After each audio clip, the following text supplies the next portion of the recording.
Hey guys, welcome back to the channel. This is story about what if Kyuubi tries to save Naruto from near death. He accidentally grants him a complete look into the future. Part 1. Before I start, please do support for more amazing content and comments for part 2. Do consider to subscribe my channel and share my video to your friends and check out the description as well. Let's start the video. It was weird.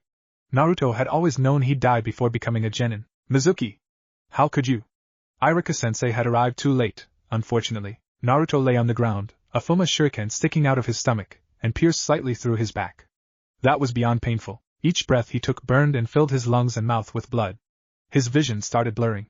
At least he'll die knowing someone tried to save him. Iruka had dived towards Naruto, but he was just a split second too late. Wait a minute, what did Mizuki just say? Iruka winced as Naruto sputtered.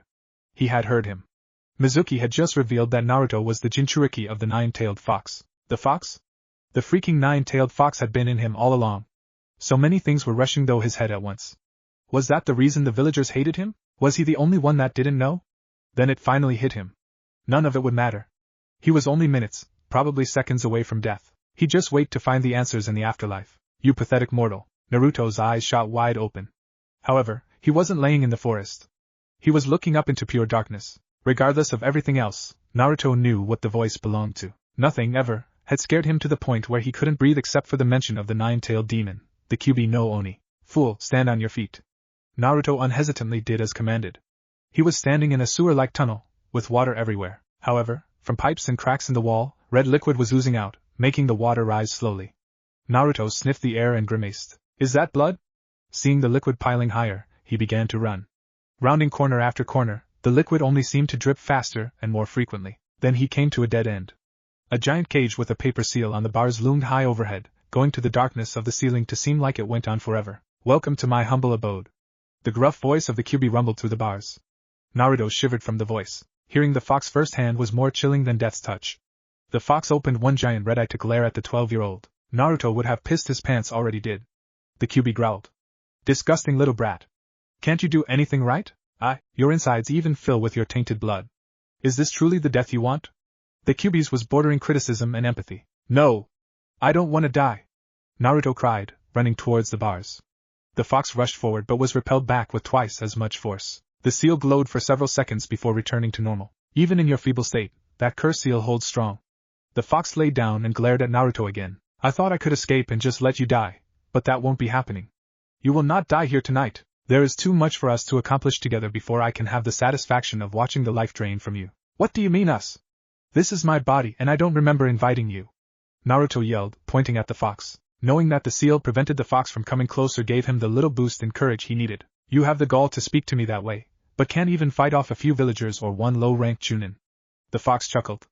Very interesting indeed. Naruto was going to reply until he felt something warm drip onto his face. Wiping the thick substance, he saw that it was his own blood. We've wasted too much time. If you want to live, then you will have to let go of all thought for this moment. Why? Naruto growled. If I die here, then you die too. The world will be better off with us both gone. You fool! You will only be giving the satisfaction to those that have wanted you gone from the very beginning. Do you think if you die they will see you as a hero? Ha, that's funny! The reason they all want you dead is because of me.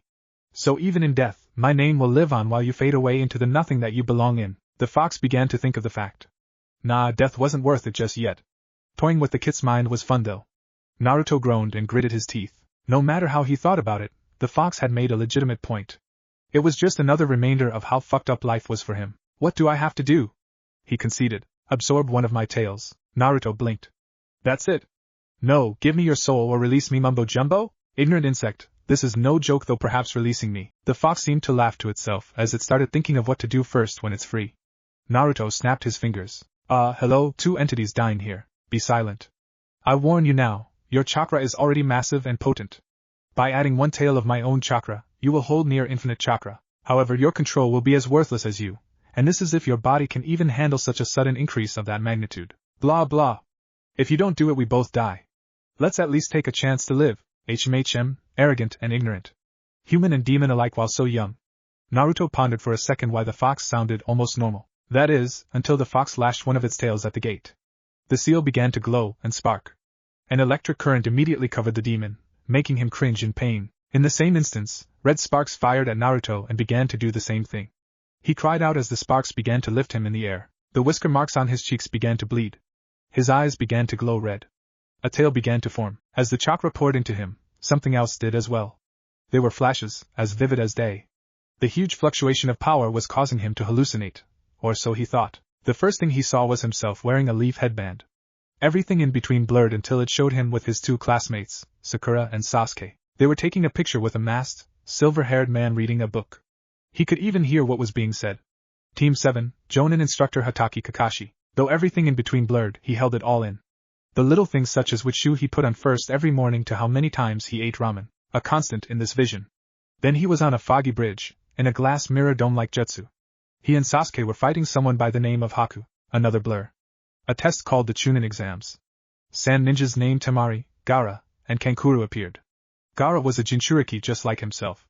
A fight with Kiba. Someone named Neji. Someone named Lee getting seriously injured. Konoha attacked by Orochimaru. Then a pause. The third Hokage's funeral. The vision had been constantly speeding up. Toad Sage Jiraiya.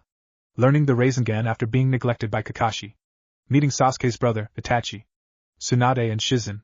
Sasuke wanting to fight. Sasuke leaving. A fight at a place called the Valley of the End. Blurring visions. Rescuing the Sand Shinobi Gaara from an Akatsuki member named Deidara. Another pause. Fighting Orochimaru. Another pause. Jiraiya's death. Then it all stopped completely, lingering on one vision. Konohagakure, the village hidden in leaves, was no more. In the middle of the desolate battlefield, the Hyuga girl, Hinata was her name, had just admitted to being in love with him. She rushes in, attacking a man with orange hair, Pain. The last thing shown was Pain killing Hinata. What in the... Mizuki cocked an eyebrow at the scene unfolding in front of him. Iruka turned around as well and cringed. Naruto was being pushed to his feet by bubbling red chakra. Once completely up, he hunched over, letting the giant shuriken fall from his body. The chakra began to solidify, forming ears and one long tail. Naruto Iruka stuttered. It's still me, Iruka-sensei. Naruto's voice sounded tired, and older. His eyes, now feral and red, lingered on the ground as if holding back tears. Go. Do what you must, until it is my turn. The fox slowly laid down, panting heavily as the tail that he had gave to Naruto began to blow away as dust. Iruka looked on, both amazed and horrified. You really are a demon? Mizuki called, drawing his second giant shuriken. Naruto, get before Iruka could finish. Naruto had become a red blur. He was right in front of Mizuki. You're the demon. Betraying the village for Orochimaru. Mizuki jumped back and threw the weapon. Naruto easily smacked it away with a chakra claw. Then he soared at the traitor. Spinning, he slammed a chakra tail into Mizuki's gut, making him plummet towards the ground. Landing on a tree for only a split second, Naruto gracefully leaped into the sky until he looked like he was floating in front of the moon. A hand above his head, he turned head first as he began to fall towards the downed Chunin. Chakra began to form and spin in his outstretched palm. Rasengan! The ground shook and wind blew out in all directions from the impact. Iruka covered his eyes as the wind blew dust up. As it cleared, he looked to see Naruto standing over an unconscious Mizuki. Naruto, he was once again cut off as Naruto coughed up blood, the wounds from earlier gushing, and then collapsed to the ground. Beyond the heart and mind, a calling far greater than foretold in legend. Will I be able to find you if I come looking? I don't know. Will you want to be found? Why then? Why did you choose us? Why make us suffer this heartbreak? Because no one else deserves to hate me. Naruto took in a deep breath, eyes opening wide. The sharp smell of medicine, alcohol, and hypodermic needles filled his lungs, making his eyes water. Oh great! He thought. Hell is an eternal hospital. Naruto, you're awake! The voice of his former teacher, Iruka, greeted. Before he could even turn his head, he was being crushed in a hug by the young teacher. Okay, so I take it this isn't hell. What's going on? You've been in a coma for a week, Naruto. You haven't been hurt that bad since you were 6. Naruto's eyes dilated. Again? He thought remorsefully. How, after you knocked out Mizuki, you succumbed to your wounds? I brought you straight here. Naruto's eyes widened again. He had beat Mizuki, which meant all those things he saw. No, it couldn't be. Look. Your friends brought you stuff. Iruka said, drawing Naruto's attention to the cards and gifts on the table by his bed. What? Naruto picked up a large bouquet of flowers. Those are from Shikamaru, Ino, and Shuji. Ino too?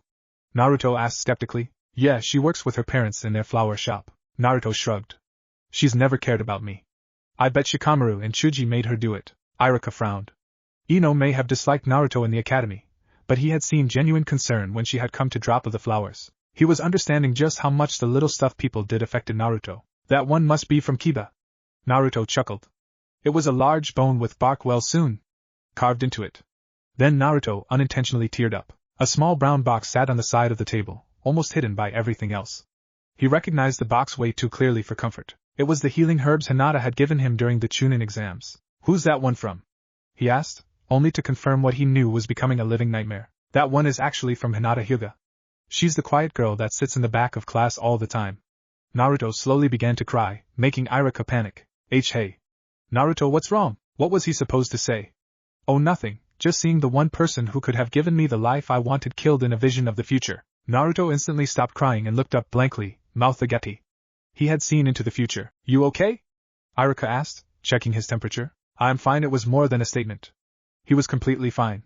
Outside of feeling ready to run around Konoha 5,000 times, that wasn't natural. But he had just realized what he was presented with.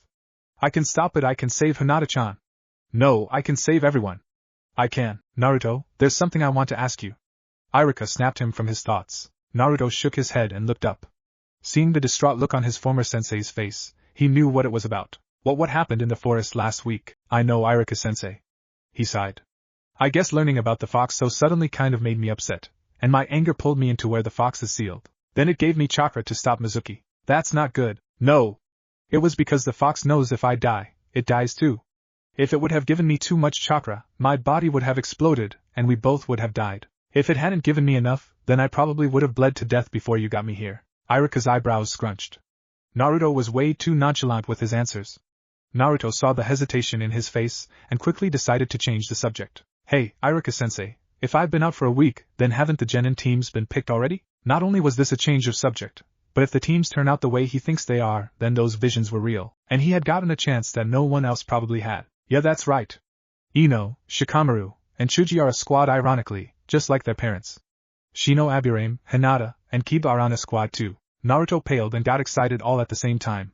He was scared because some creepy shit had happened to him, but excited about being given the chance to change, well, everything. "Oh, and I've got a surprise for you."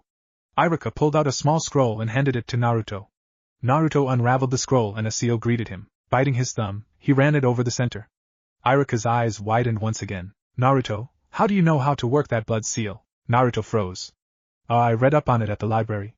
This design looks familiar, but I don't remember from where." Naruto knew the seal because Jiraiya had given him several scrolls with the same seal. The only problem was that Naruto still didn't get why his blood worked on that certain seal and no one else's. From reading up, he did learn that blood seals were for family members only, so the seal had to have been created by one of his parents. Jiraiya had never told him who it was though. Odd, Iruka thought. Hokage-sama said this seal was from the 4th Hokage and that he had taken extra care not to let Naruto see it. So how did he know? Whoa! Hitate! And it's black. Wait, so this means, yep, you're a ninja, Naruto. The Hokage thought that we should reward you after stopping a traitor. Iruka was happy to see Naruto enthusiastic. Technically, it was the only thing he had done since waking up that made Iruka remember that he was still just a child. Oh, so Gigi knows about what happened. Yeah, Iruka sighed. But he understands Naruto. He actually hopes you aren't too mad with him for not telling you about the Kyuubi soon. Naruto knew he couldn't be mad. Not while knowing what could happen to the third during the Chunin exams. "Oh, and you're on Team 7, along with Sakura Haruno and Sasuke Uchiha." Iruka thought Naruto would have been ecstatic about being on a team with Sakura, or at least upset about being with Sasuke. Instead, all Naruto did was nod once in acknowledgement, and looked out the window. Something's definitely wrong. Iruka thought to himself. Naruto on his part was thinking of the future with his team. Now 100% sure the visions were real, he knew that not one person on his team liked him at the moment. Oddly enough, Sasuke was probably the only one who'd actually have respect for him. According to his vision, Sakura was still in her extreme Sasuke fangirl stage and wouldn't be getting out of it for his, unless he did something about it. And Kakashi-sensei was going to think he was incapable of being a ninja until after the Chunin exams. Now thinking about it, it really hurt. To have the people he considered family look down on him like that. But that was just it. It hadn't happened yet. They weren't his family yet, but he had all the feelings and emotions of himself in the future. That was very large, very scary drawback. "Naruto, I'm going to get going, so I'll make sure to let everyone know you're better, alright?" "Yeah, thanks, Iruka-sensei." As Iruka left, Naruto began to think about his options. Of course he couldn't tell anyone about the future thing. They'd think he was crazy, or worse, controlled by the Kyuubi, so he had to act like he was still an ignorant genin. Okay, that wouldn't be hard, seeing as his chakra was indeed shit. He knew the only reason he was able to form a Rasengan against Mizuki was because of the fox's chakra still transferring to his body. What had Jiraiya called it in one of his vision? A cloak? The Kyuubi's veil? Something around there. Then came the question of how he was going to get strong enough to keep some of the worst things from happening. He wouldn't be meeting Jiraiya until the second stage of the Chunin exams, and Kakashi was going to be a prick for a bit. Solo training it was, and lucky for him, he remembered every single last one of his techniques. Learning them with the small control he had and his 12-year-old body mass was going to suck to hell though. He wanted to change other people too though. One thing for certain, he had to get Sakura's head out of Sasuke's ass and fast. That was going to be a challenge. Maybe he could get Ino to become a better ninja too, that way she and her team would have a better chance at preventing Asuma's death. Neji definitely needed work, or at least a friend. Naruto was not looking forward to hearing all his rants on fate. Which brought him to his biggest concern. Hinata was the first person he needed to change. He'd be damned if he had to watch Neji hurt her again. So wait, what's the first thing we did? Naruto thought back. Then he slyly grinned. The bell test, if Kakashi-sensei hasn't done it already. And I know the perfect way to pass it, he chuckled evilly, a fox grin on his face as he remembered the second time he had taken that test along with Sakura. Now all that's left is to make a clone and sneak out of here. Naruto flared one hand sign. Downstairs, a receptionist was enjoying the quiet day in Konoha. The sun was shining and she had just gotten a visit from her mercenary sister, Nanny Aiko. Things were going very well that day and she knew her luck wasn't that good. With that thought, the building began to tremble. She held her head and sighed. She loved Naruto, but one of those days she was going to be the one to put him in the hospital. That was her only thought before an ocean of clones flooded the building. Okay, that didn't go as planned. I knew my control was fucked, but that's just ridiculous. Naruto had slipped out, using his clone ocean as cover. He sighed as he looked around the village. Everyone who looked at him was scowling, as if he were some disease-infected mutt. Some of the faces he recognized from his vision, but none of real significance. A feeling of dread seemed to settle on him. Up until then, he was able to deal with the hatred, at least slightly. But thanks to that glimpse into the future, he knew what happiness and contentment felt like. Now he felt like he would be working to achieve that goal all over again. It didn't feel like he saw into the future. It felt like he had been sent into the past. The only difference, however, was that he didn't know what was absolute and what was transient. With his head down, but senses up, he began to run towards his apartment. His hearing was sharper. It must have been from the Kyuubi's chakra. He was a bit faster too, nothing dramatic though. He felt a tingle at the back of his skull. Preternatural sense? He could literally feel the rhythmic beats of people's hearts. Faintly, their emotions were portrayed. However, it was only for a moment, as if only happening while he was dreaming. Looking up, he found that he had made it home. That was interesting, he thought as he prepared to open his door.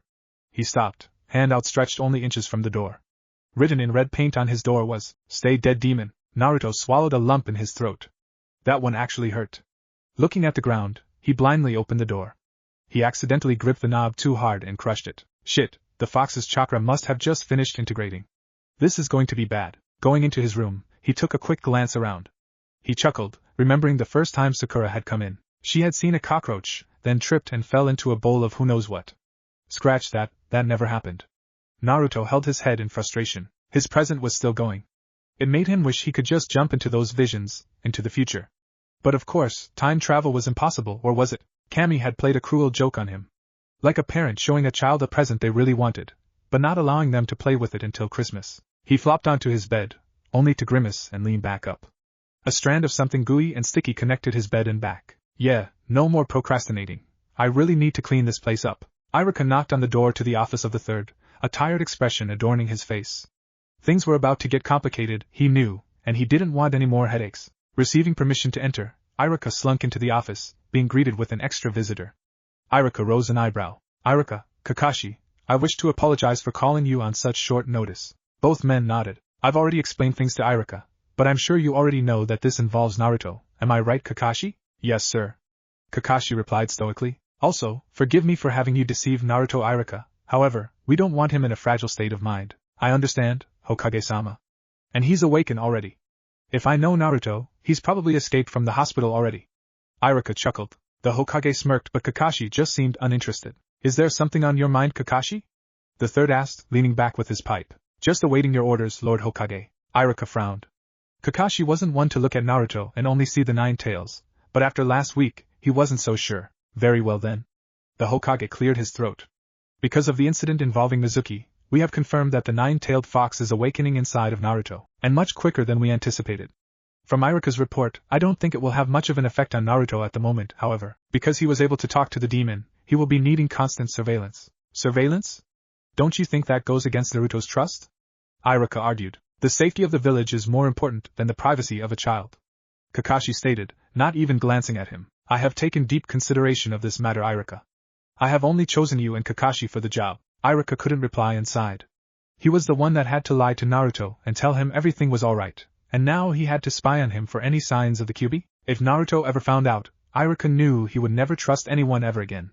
But even the third knew of that risk, and was willing to take it. No matter how much he cared for Naruto, the safety of Konoha was priority. So what do we do now? Iruka asked dejectedly. Naruto hasn't met his new team yet. Why don't you go introduce them, Kakashi? Right away, sir. The masked Jonin disappeared in a puff of smoke. I understand your concerns for Naruto, Iruka, but this is a matter dealing with the Kyuubi and I cannot afford to take any chances. You know this very well. Yeah, I do, Iruka stated coldly, the scar on his face reflecting his darkening mood. Naruto looked around his apartment, sleeves rolled up and mop in his hand. Everything was sparkling. Sheesh, this is what I put my clones through when I have them clean up. No wonder they're so rude sometimes. He smirked to himself. Regardless of that thought, he felt pretty damn good for someone who had a hole in them a week ago and was in a coma until that morning. As he went to lay back down, a knock sounded at his door. Won't be ashamed to let anyone in here anymore. He happily opened the door with a, "Hey, how's it?" He froze, slowly looking up into the lazy eye of Konoha's copycat ninja, a creepy cyclops. A quick, instant second release of ki was followed by Kakashi's eye smile. How's it going?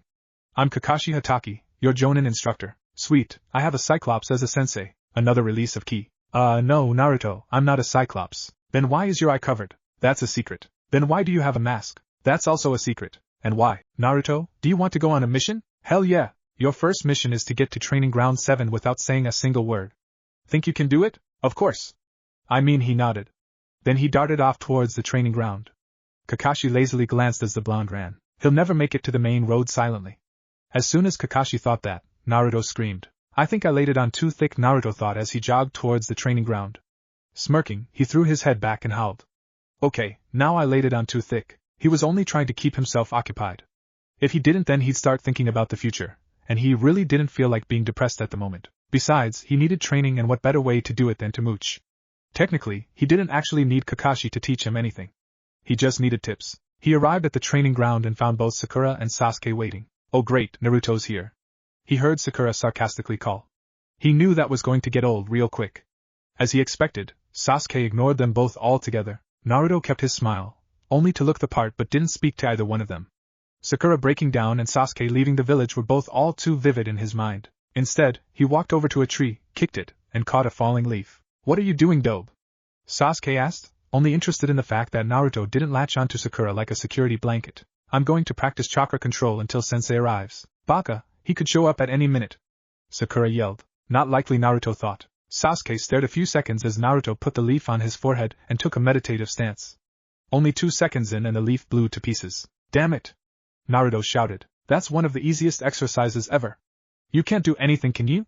Sakura snickered. Sasuke walked over and sat down next to Naruto, putting a leer on his forehead. The leaf stayed in place. Naruto huffed. Nobody asked you to do it, Sasuke smirked. Calm down. That's why you can't do it. Naruto blinked. Did Sasuke just give him advice? Okay, now that had never happened in his visions. Maybe it was because Naruto hadn't rushed into the field all obnoxiously. Could little things like that really change the future? Try it again, Sasuke said, still holding his own leaf. Naruto nodded and picked up the one. Placing it on his forehead, he relaxed. I should have done this a while ago. He began to meditate like he had done when training for Toad Sage mode. The leaf seemed to be vibrating, but it stayed in place. I can feel that you're still putting way too much chakra into it, but at least you're getting the hang of it. Sakura stared slack-jaw at the scene. For some reason her brain couldn't really process her Sasuke-kun and being nice to Naruto in the same sentence. Don't think this means I like you or anything. I just don't want anyone slowing us down on missions. Naruto smirked. That was most likely a partially true statement. He knew Sasuke was still arrogant and had his Uchiha pride on full display. Maybe he was enjoying the fact that he had to teach Naruto something so remedial. It didn't matter. At least it was a change from the Uchiha being openly snobbish. You're releasing your chakra too fast. Naruto's eyes widened, making the leaf burst into pieces again. Okay, now that one was really unexpected. Well, what did you say, Sakura-chan? Baka, don't make me repeat myself. Slow down your chakra flow and it'll be easier. Not just for the leaf, but in control altogether. Mizuki-sensei taught us that, remember? Naruto looked down and Sakura clasped her hands over her mouth. Naruto, I'm sorry. I didn't mean, it's fine. Thanks for the advice, Sakura-chan. He once again grabbed a leaf and took his Toad Sage meditative position. He took in a deep breath and began to expel chakra. The leaf stayed in place. Wow, he did it in one try. I didn't know Naruto was a fast learner. Sakura thought, a little proud that her advice had worked. Keep going and in about 200 years you'll be able to give me a challenge. Sasuke called, laying back and relaxing. Not even then, Sasuke-kun, Sakura declared. Naruto smirked.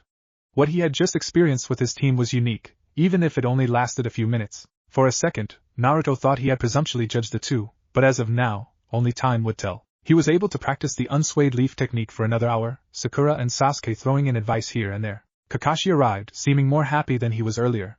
Naruto looked in his hand and saw a different book. Ero-sennin's book came out today? This is perfect. Naruto thought deviously. Kakashi-sensei, you're late! Sakura yelled. After a few seconds of silence, everyone looked at Naruto. He rose an eyebrow. What?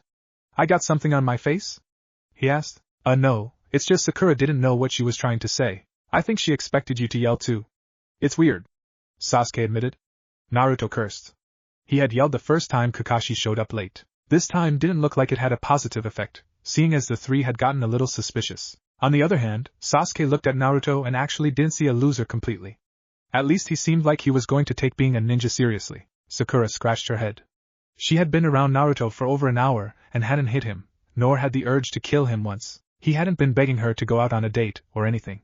Her fists were actually feeling pretty soft for once. She wondered what was making him act so refined. Kakashi eyed Naruto, slightly suspicious of his behavior. But if Naruto was being calm, that meant he wouldn't distract him while he read Ika Ika Oasis, the 5th installment of the series. In the last book, Ika Ika Desertion, the main character had found out his sister was kidnapped by the woman he loved, and he had to get information. Or Kakashi-sensei, snap out of it! Naruto called, waving a hand in the Jonin's face. If our teacher spaces out like that, we're done for on the field. Sakura groaned. Sasuke nodded in agreement. Kakashi ignored the comments, and I smiled. Alright, since Naruto was the only one not here with us, he's going to be the only one to introduce himself. That was just an excuse to quickly get back to reading his book in privacy. Go on, Naruto. State your name, hobbies, likes and dislikes, and goals for the future. Naruto faced his team. My name is Uzumaki Naruto.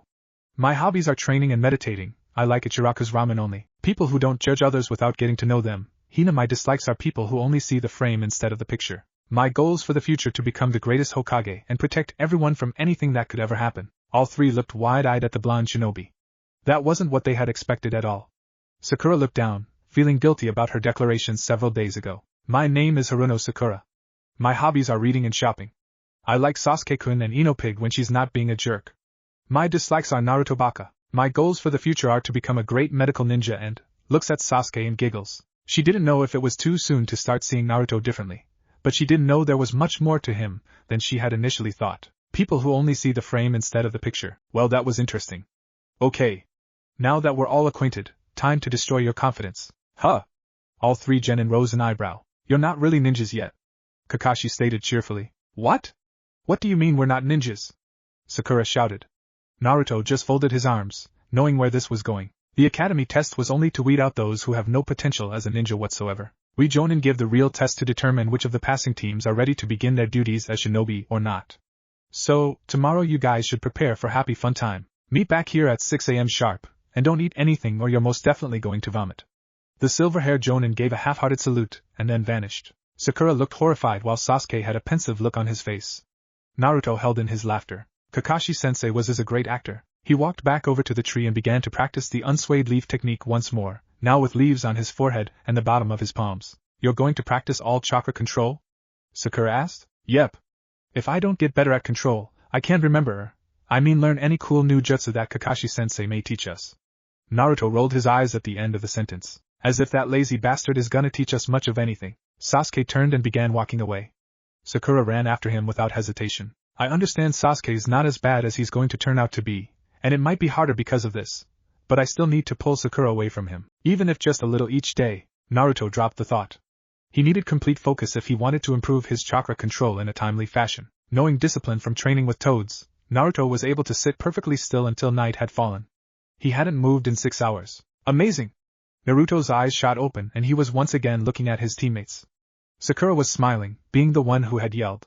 Sasuke only held a smirk on his face. I hate to admit it, but that is impressive. For a doe. What's that supposed to mean, team? Naruto retorted, standing. It's a compliment, Baka.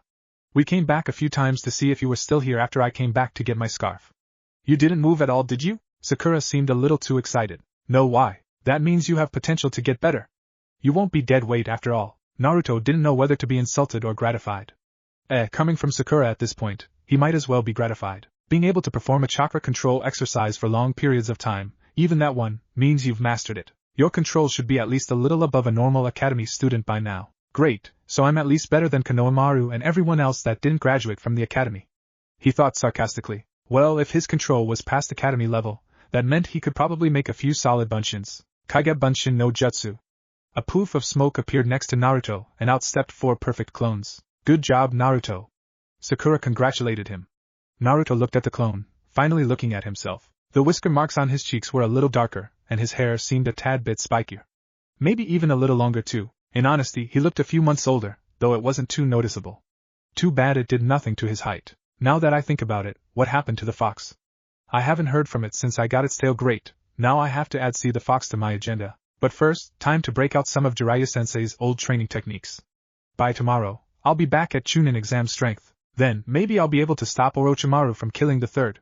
Just wait, Uzumaki Naruto is going to change history. After everything we've been through, you're just going to throw it away? I'll never throw it away. My future, my past, I'll take it all with me. And what will we have? What will you leave us? You said that no matter what happened we could always call on you. You said you'd be here for us forever. Forever is eternity. I will be there for you, all of you, for all eternity. Okay, because of the circumstances that prevented me from posting this chapter sooner, I'm going to give a sneak peek at the next chapter of Day by Day. So I see that all 3 of you decided to take the evaluation. But there is one more catch though. You have 2 choices. You can forfeit right now and go back to the academy to try and become ninja next year. He paused for dramatic build-up, watching the 3 preteens' faces show no sign of quitting. Or if you take this test and fail, you will be denied entrance into the Konohagaku Shinobi Corps forever. Sasuke and Sakura's eyes widened in horror. Naruto stared blankly ahead. If he was right, then no one would say anything. However, some things had already changed. He didn't know what to expect at the moment. A quick glance at his teammates gave him his answer. Sasuke looked disgruntled, but Naruto knew his Uchiha pride would never let him back down.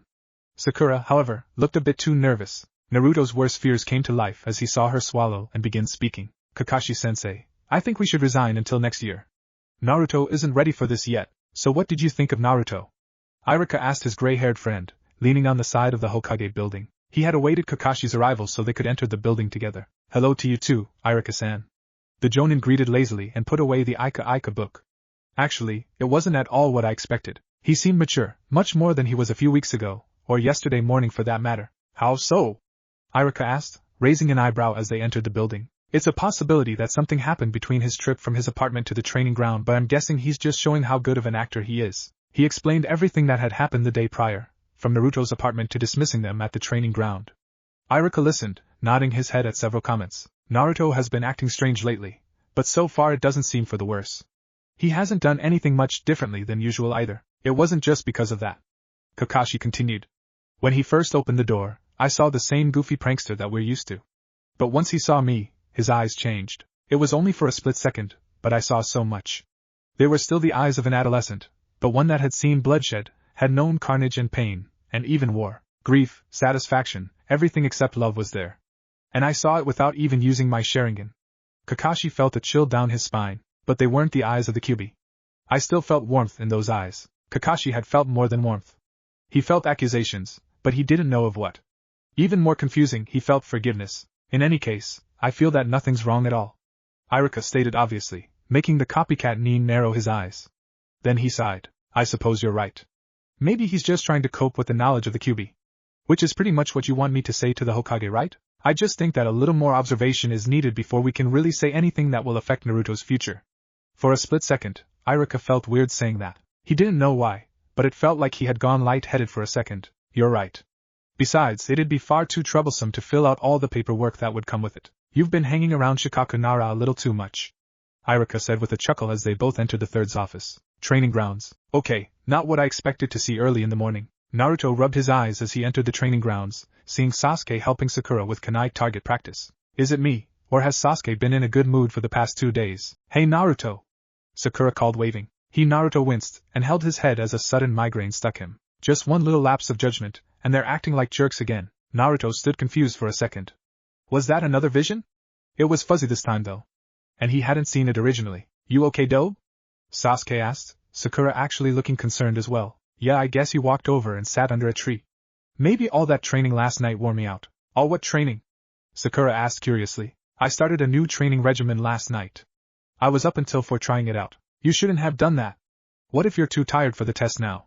Sakura scolded, but not as harsh as usual. No problem, I feel fine. Besides, I can just take a quick nap now before Kakashi-sensei shows up. What if he comes while you're sleeping? Sasuke asked, actually thinking of doing the same thing. I have a hunch that yesterday is going to be a repeating factor. As Naruto said, Kakashi showed up an hour later, and by then, all 3 genin had gotten an extra 45 minutes of sleep. The masked Nin looked over his team, seeing all 3 with confident smirks. So I see that all 3 of you decided to take the evaluation. But there is one more catch though. You have 2 choices. You can forfeit right now and go back to the academy to try and become ninja next year. He paused for dramatic build-up, watching the 3 preteens' faces show no sign of quitting. Or if you take this test and fail, you will be denied entrance into the Konohagaku Shinobi Corps forever. Sasuke and Sakura's eyes widened in horror. Naruto stared blankly ahead. If he was right, then no one would say anything. However, some things had already changed. He didn't know what to expect at the moment. A quick glance at his teammates gave him his answer. Sasuke looked disgruntled, but Naruto knew his Uchiha pride would never let him back down. Sakura, however, looked a bit too nervous. Naruto swears fears came to life as he saw her swallow and begin speaking. Kakashi-sensei, I think we should resign until next year. Naruto isn't ready for this yet. Sasuke's eyes grew wide, and out of sheer desperation, he did the unthinkable, showed emotion. That's bullshit. Naruto's ready, and so are we. He screamed passionately. The group grew silent, both Naruto and Sakura's jaw hitting the ground as they stared at the raven-haired boy. A tiny blush crossed Sasuke's face, and he folded his arms, turning away. Just saying, he murmured. After the shock subsided, Sakura tried to put together a coherent sentence. But Sasuke-kun, Sakura-chan. Naruto spoke up, eyes on the ground and fists clenched. Last night. Didn't you say that I wouldn't be dead weight? Sakura paused. I meant she wanted to say in the future, but for some reason she couldn't. For one, she knew it wasn't true, and after hearing the conviction in Naruto's voice, knew he was ready. Her love for Sasuke, and always comparing people to him, made Naruto seem weak in her eyes again, and now she was regretting it. Well, whatever. Seeing as none of you quit, it's time to start the exercise. Kakashi spoke nonchalantly. The 3 genin tensed, and Naruto gritted his teeth.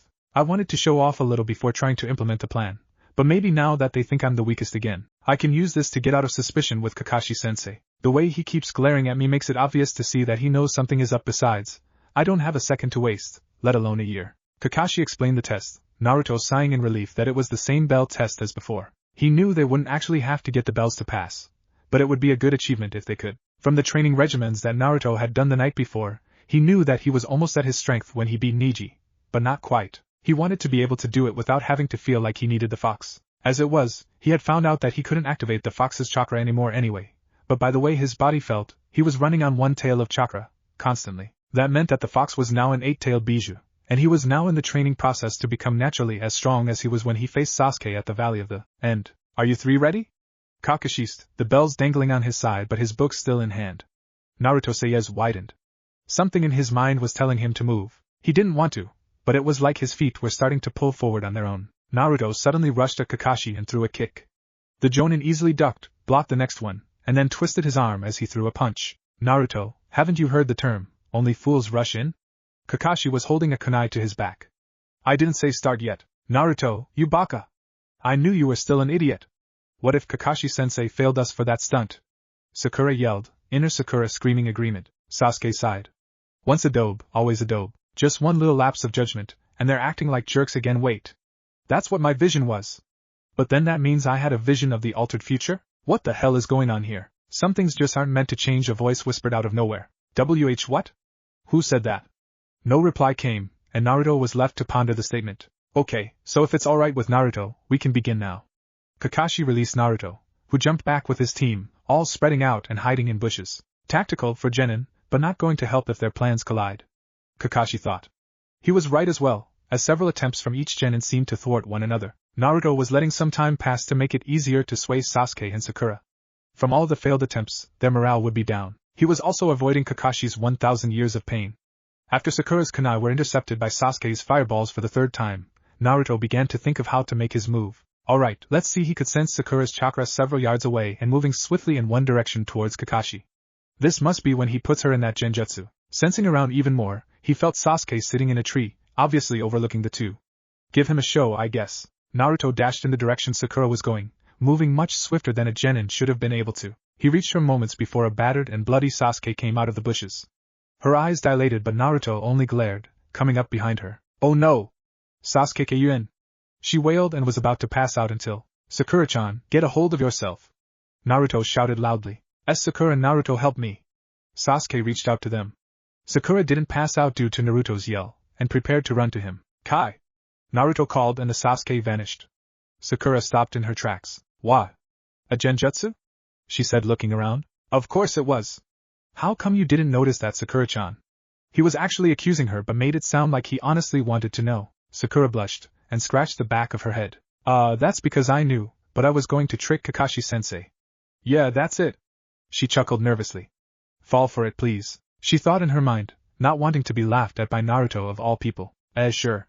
Come on, let's find the real Sasuke. I think I have a plan. Oh, and Sakura, behind you. Sakura was going to ask what type of plan could he possibly think of, however, Kakashi loomed over the rose-haired girl. She turned around slowly, and looked up at her sensei. How are you doing, Sakura? He asked politely. Fine? She stuttered, absolutely scared shitless that her sensei was able to sneak up on her without a single sound. Oh, for the love of Naruto rolled his eyes and created a clone, sending it rushing at the two. It jumped over Sakura's head and kicked Kakashi in the face just as Naruto ran up and scooped Sakura into his arms and began to head towards where Sasuke was watching. What the hell do you think you're doing? Put me down! She yelled, bopping him on the head. As she rose her fist to hit him again, a loud explosion sounded behind them, and wind blew around the area. Her eyes widened as she glanced back. So she began. That Kakashi-sensei was a clone? Naruto nodded, and said clone just exploded? One more nod. Oh. She paused. Then she fainted in his arms. Naruto reached Sasuke, setting Sakura down gently at the base of the tree. Sasuke dropped down next to them. How'd you know that was a clone of Kakashi-sensei? He immediately asked. Naruto had already thought of the excuse, but could only hope Sasuke would fall for it. I didn't. I just wanted to hold Sakura-chan and that was the perfect chance. He threw in a chuckle at the end to make it seem legit. Sasuke only narrowed his eyes at him before dismissing it with a humph. Hey, but I do have a plan, but it's going to take all three of us. You have a plan? Sasuke was about to make a snide remark until he remembered the day Naruto tied him up and then hinged into him to try to get a kiss from Sakura. Better to go along with it. But he would get revenge for that later. What do you have in mind? Naruto's fox smile gave Sasuke shivers. Alright, wake Sakura-chan up and... Kakashi sat in one of the trees of the forest, still reading his beloved Ika Oasis. The main character was about to enter the portal that led to a hidden oasis where his sexy little sister was being held captive. He looked up momentarily. It's gotten quiet. What are they? He dodged out the way as several kunas struck the tree where he had currently been sitting. As he touched the ground, his eyes widened as he came face to face with Sasuke. Katan, Kakaku no Jutsu. Sasuke intentionally fired the large flame slightly towards Kakashi's left. He smirked as he saw Kakashi jump right. Bingo! Kakashi landed right on a vine tripwire. Eye blankly white, he looked up. I never thought I'd say this, but he used substitution with a stray log several feet away just as a giant boulder slammed down where he had tripped the trap. These kids are gonna kill me. I have you now, Kakashi-sensei. Sakura's voice echoed above. Sakura stood on a tall tree branch, brandishing one last kunai. She launched it, but Kakashi was able to simply step aside. Nice try, Sakura. It's not over yet, she called, sticking her tongue out at him. The kunai she had thrown puffed into smoke, revealing Naruto. He threw another kunai behind Kakashi. The Jonin looked back and saw the kunai aim too high to hit the string of the bells. He would congratulate them on effort, but their plot was all for. The kunai Naruto had thrown also puffed into smoke, revealing the real Naruto. He was right above Kakashi in an aerial somersault. In midair, he snatched the book right out of Kakashi's hand. Thunder crashed immediately. Kakashi's eye was ghostly white. Naruto, Sakura, and Sasuke stood in the tree, book open. Naruto, Sakura, Sasuke. It would be very wise of you to give that back, right now. Kakashi's ki was tearing through the area, however, Naruto was subtly releasing his own to shield Sasuke and Sakura. Hey, Ika Oasis? Isn't this the one we read last night? Naruto started. Oh yeah! Sakura exclaimed. The one where in the end, the little sister is at the oasis being forced to. And oh! Don't spoil the ending! Kakashi yelled. But don't you think it was amazing that the brother was the one to Sasuke's voice was cut off as Kakashi put his hands over his ears. Oh no, I can still read his lips. Kakashi closed his eye tight. After several seconds he opened them. The three stood right in front of him, Sakura in the middle holding the bells. Wh-wa? But, looks like we win, Kakashi-sensei. Sakura giggled, sticking her tongue out at him again. Kakashi stared wide-eyed at the three as they celebrated their victory amongst each other. His sweat dropped and before anything else, he snatched the book back from Naruto. Well, even though you didn't actually have to get the bells, you all pass. What? We didn't have to get the bells? Sakura asked. The objective of this training was purely teamwork. Our squads are made up of a 3-genin cell and their jonin captain. If you had to work individually, we'd have no point of a team, and you'd all be chunin or jonin. If a cell can't function properly together, then they will eventually die, and soon, the village loses protection. Once the protection is gone, the village falls, and as you can see, that hasn't happened yet. What if a team has a liability? Sasuke threw in, making Naruto wince. Some things just aren't meant to change. Listen carefully. If you're on a mission to recover stolen documents vital to the village, what would you do after you've recovered them? Bring them back here, of course. Sakura stated the obvious answer. Now what if the weakest member of your team is injured and unable to continue on his or her own? Leave them and finish the mission. Send back help after the job is done. Sasuke answered, confident in his answer. If that had been my evaluation, you would have failed. By then, the enemy could have captured, interrogated, and killed your comrade. As well, our shinobis are just as vital to the village as any document. Documents can be replaced, but human life cannot. Not only could the enemy find out what's on the document at a later date, but they could also find out even more information by torturing your forgotten comrade. Remember this well. Those who disobey orders are trash. But those who abandon their comrades are worse than trash. He seems more serious than I remember. Maybe because we proved ourselves even more this time by actually getting the bells? Naruto shrugged the thought off. Afterwards, Kakashi informed them that they would be receiving their first real mission in 2 days. They were dismissed, Sasuke walking away instantly. Then, something else weird occurred. Sakura stopped just before she was about to follow Sasuke. She glanced back at Naruto, whom was looking up at the sky with his hands in his pockets. He thought of that whole plan, and he saved me when Kakashi-sensei was using genjutsu. And when he created that clone looking closer, she saw a tear in Naruto's eye. Maybe Sakura once again found herself at a lose for words. Instead she shook her head and ran down the path after Sasuke. After he knew that she was gone, Naruto began to walk along slowly. I wonder what that was about, he sighed. 2 days, huh? Plenty of time for training, but maybe I should get a move on. The next big thing that happens is a flash of Haku and Zabuza enters his mind. What should I do then? I know I can beat Haku, and probably talk him into coming with us, but what about Zabuza? He'll cut me clean in two if I come near him. Naruto passed the thought up, hoping that by the time they get the mission, he'd be able to fairly, or at least, almost fairly fight the barbaric swordsman. Maybe I can find Hinata-chan. I can sense her chakra somewhere near here over there. Naruto looked towards a tree surrounded by thick bushes. His sharp hearing picked up on a faint eep. Hinata hid behind the tree, heart racing. She swallowed the lump that had formed in her throat and took deep breaths. Oh my! Did Naruto-kun see me? She slowly peered from behind the tree again. He's gone! Where did he? Whatcha doing, Hinata-chan? Naruto called behind her. Hinata eeped again, spun around and tripped backwards out of the bushes. When did he get behind me? And did he call me dash? You okay, Hinata-chan? Naruto asked, offering the tomato-faced princess a hand. He did it again. This better not be Kiba playing a prank. Hinata thought and closed her eyes, putting her hands together in the ram hand seal. Kai! She called. Naruto chuckled. This isn't a genjutsu, Hinata-chan. Come on, get up. Hinata opened her eyes and her face couldn't be any more red. Kids these days. Have you no shame? Doing it in the bushes too? An old lady said as she walked by. Everyone's doing it. Boys are doing it with girls. Girls are doing it with other girls. Some people even get into groups and do it. Ahem. Naruto cleared his throat, now blushing as bad as Hinata. The two old people shrugged and walked away. Hinata took Naruto's hand, forcing herself to stay conscious. Arigato, Naruto-kun. What are you doing? Actually, I was hoping to find someone to train with me for the rest of today. Are you free? He asked hopefully. Hinata's heart skipped a beat. Naruto-kun wants me to train with him? What do I say? Naruto saw Hinata space out and chuckled, waiting patiently.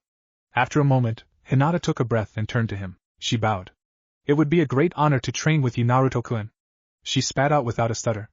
Naruto's eyes widened in astonishment. Holy cow, that's the second complete sentence I've ever heard her put together. He paused again. First he corrected himself sadly. The first sentence that he was referring to was when she had admitted her love for him in the future. Tears welled in his eyes again. Why was this future thing so frustrating? Yeah, he had seen into the future, but every experience he went through was fresh to him. No matter what he thought he knew, it all could be altered, and not just by his efforts. Hinata gasped and touched his cheek. Naruto-kun, is everything alright? She asked, starting to blush again from the physical contact. Why yeah, come on Hinata-chan, we can practice at my place since I cleaned up. Naruto started to run towards his house, slowly stopping after he saw that Hinata wasn't following. Looking back, he found the Hyuga heiress passed out on the ground. Maybe I should have thought that one through. Elsewhere, Sakura walked silently towards her own home. She had lost Sasuke, as usual, and was left to sulk. But this time, she wasn't completely sulking over losing Sasuke. Naruto, what's wrong with this picture? How come he's the dead last but it doesn't feel like it anymore? She reached her house and went silently straight to her room. Laying in bed, she buried her face in her pillow. Sasuke-kun, what am I doing? Why won't you carry me like Naruto did? She wondered. Then she began to think of that one moment. The way Naruto held her without a second thought, and even when she hit him, he never dropped her nor scolded her. That was nice of him, he didn't have to put up with me after I hit him, she thought even more, back at the academy. It seems so weird he's nothing like he was back then. No, that's not true. Her eyes began to water. He always was that nice. And he's determined too. She rolled over, looking up at her ceiling. The blank roof seemed transient, and she felt as if she was able to look into the sky. Sky blue eyes. A blush crossed her face and she didn't try to deny it. Even if just slightly, even if just remotely, even if just for the moment, she was falling for Naruto. Where is he? Did you guys see him anywhere? No, I looked everywhere, even in Suna. They haven't seen him either. There is one place we haven't went yet. If we want to stop him, we have to hurry though. No one moved. I love him. So do I. I always have. More silence.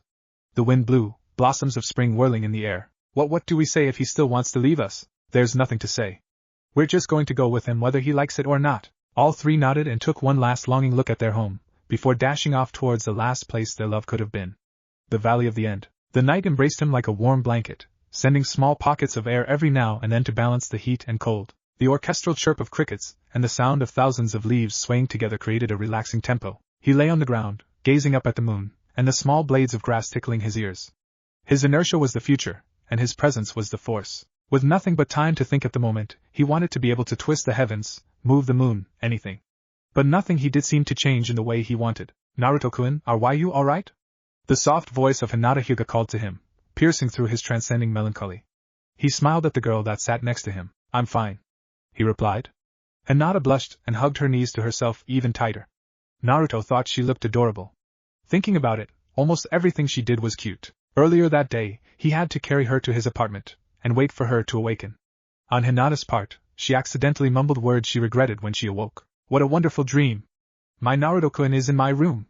The Hyuga princess mumbled, wiping her eyes. Naruto blushed deeply, having entered the room while she was awaking. Upon realizing that she wasn't in her own room, and the fact that she wasn't dreaming, the heiress promptly proceeded to faint again, until she felt a hand behind her back. Naruto was holding her up so she wouldn't pass out again. Come on, Hinata-chan, if you faint on me again we'll never get to train together. The red-faced princess could only hold her breath and nod at the close proximity of her secret love. It took a while, but Hinata slowly began to grow a bit more comfortable around Naruto. At first, it was only because she couldn't believe how clean his apartment was. Then she almost fainted again at realizing that she really was in Naruto's apartment. After a makeshift tour of his home, Naruto treated Hinata to his own home-made ramen, courtesy of Chef Ayam Ichiraku, before they decided to head out. They trained together for the rest of the day, Hinata practicing the traditional juken and Naruto increasing all around. So after a long day of nothing but fruitful sparring and companionship, Naruto decided to actually get to know the starry-eyed girl better. Hinata-chan, this was fun and all, but it doesn't really feel right. The blonde teen stated honestly. His gaze never left the overhead canopy of the outlining forest, nor the slightly blending beauty it held with the night sky. His gaze drifted to the moon and it brought a smirk to his face. It reminded him of Hinata's eyes. What do you mean, Naruto-kun? Aren't we sparring partners? She asked, only slightly realizing the way it sounded. It was only then when she realized what Naruto meant. Well, we're friends, aren't we? I mean, today we just randomly decided to spar together. We didn't even really talk, not even in the academy. Like, what do you want to do when you're older, and what about your family? He asked this all while still gazing at the moon. It was funny, he didn't remember doing stuff like this in his visions. Maybe because he did honestly have to be more refined. I guess we kind of got caught up in the moment. Hinata said and tried to smile to ease the tension that was slowly building. It worked, as she noticed Naruto visibly relax and close his eyes. Well, I guess what I want to do in the future is become a great kunoichi. I want to be able to protect my friends and family, and prove to everyone that I'm a capable ninja. She blushed, leaving out the part where she hoped he would be in her future as well. That's weird, Naruto stated nonchalantly, making the Hyuga heiress pale, and tears well in her eyes. I already think you are a great and capable kunoichi, he said, glancing at her out the corner of his eye, fully aware of what the statement would do to the girl. He wanted to take it slow, but he's sure in the hell wasn't going to let Hinata get away.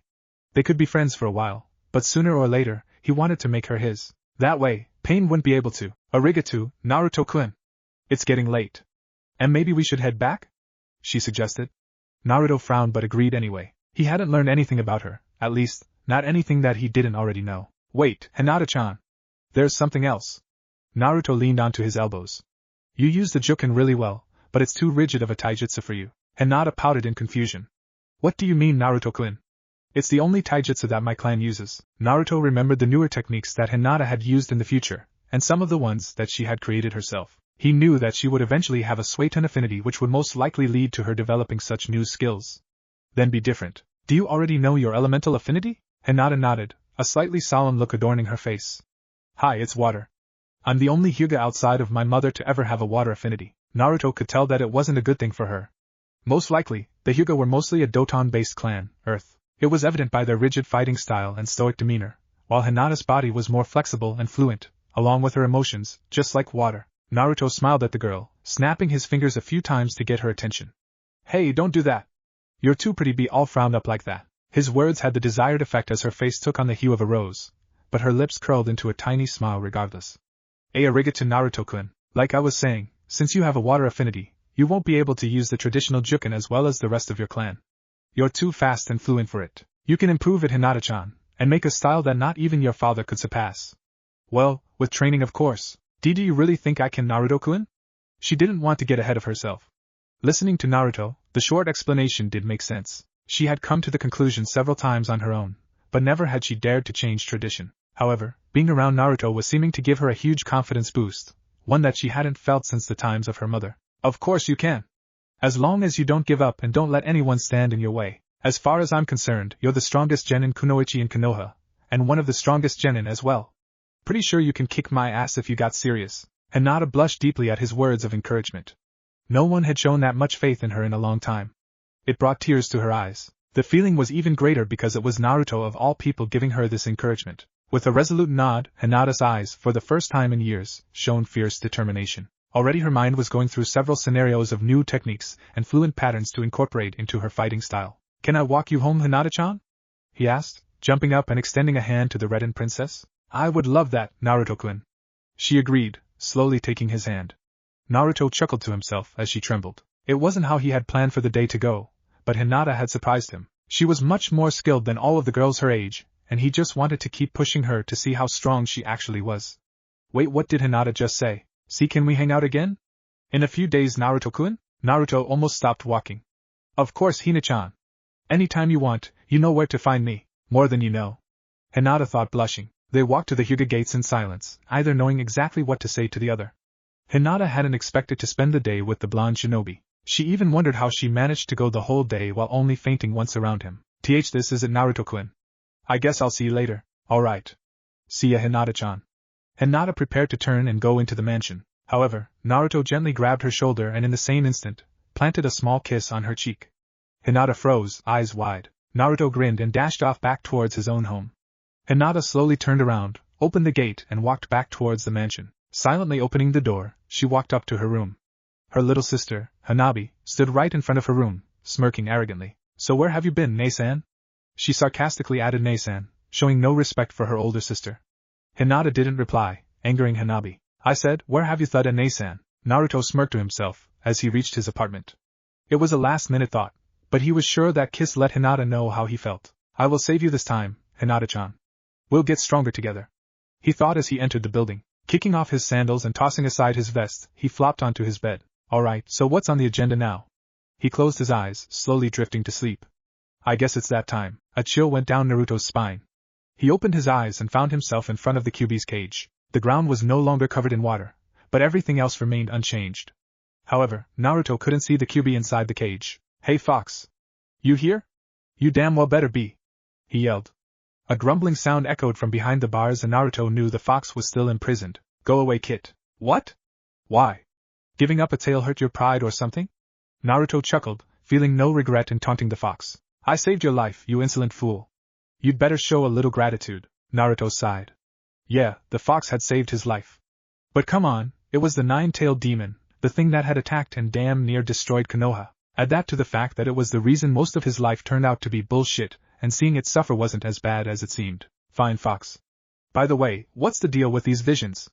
I'm seeing into the future, and you never told me that was part of the deal. It is a side effect, nothing more. Everything you saw is what is supposed to happen. Naruto scowled. That's not true. Some things have already changed. And I know Hinata-chan. I said it's what's supposed to happen, not what will happen. You can change some things if you try hard enough. Some things, however, are determined by nature itself. Nature, no. I won't accept Hinata-chan's death.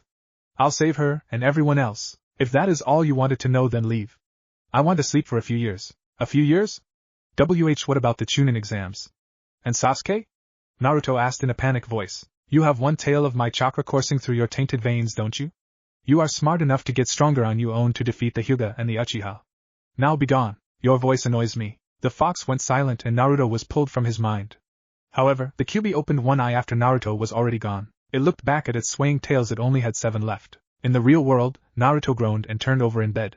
Great, now what do I do?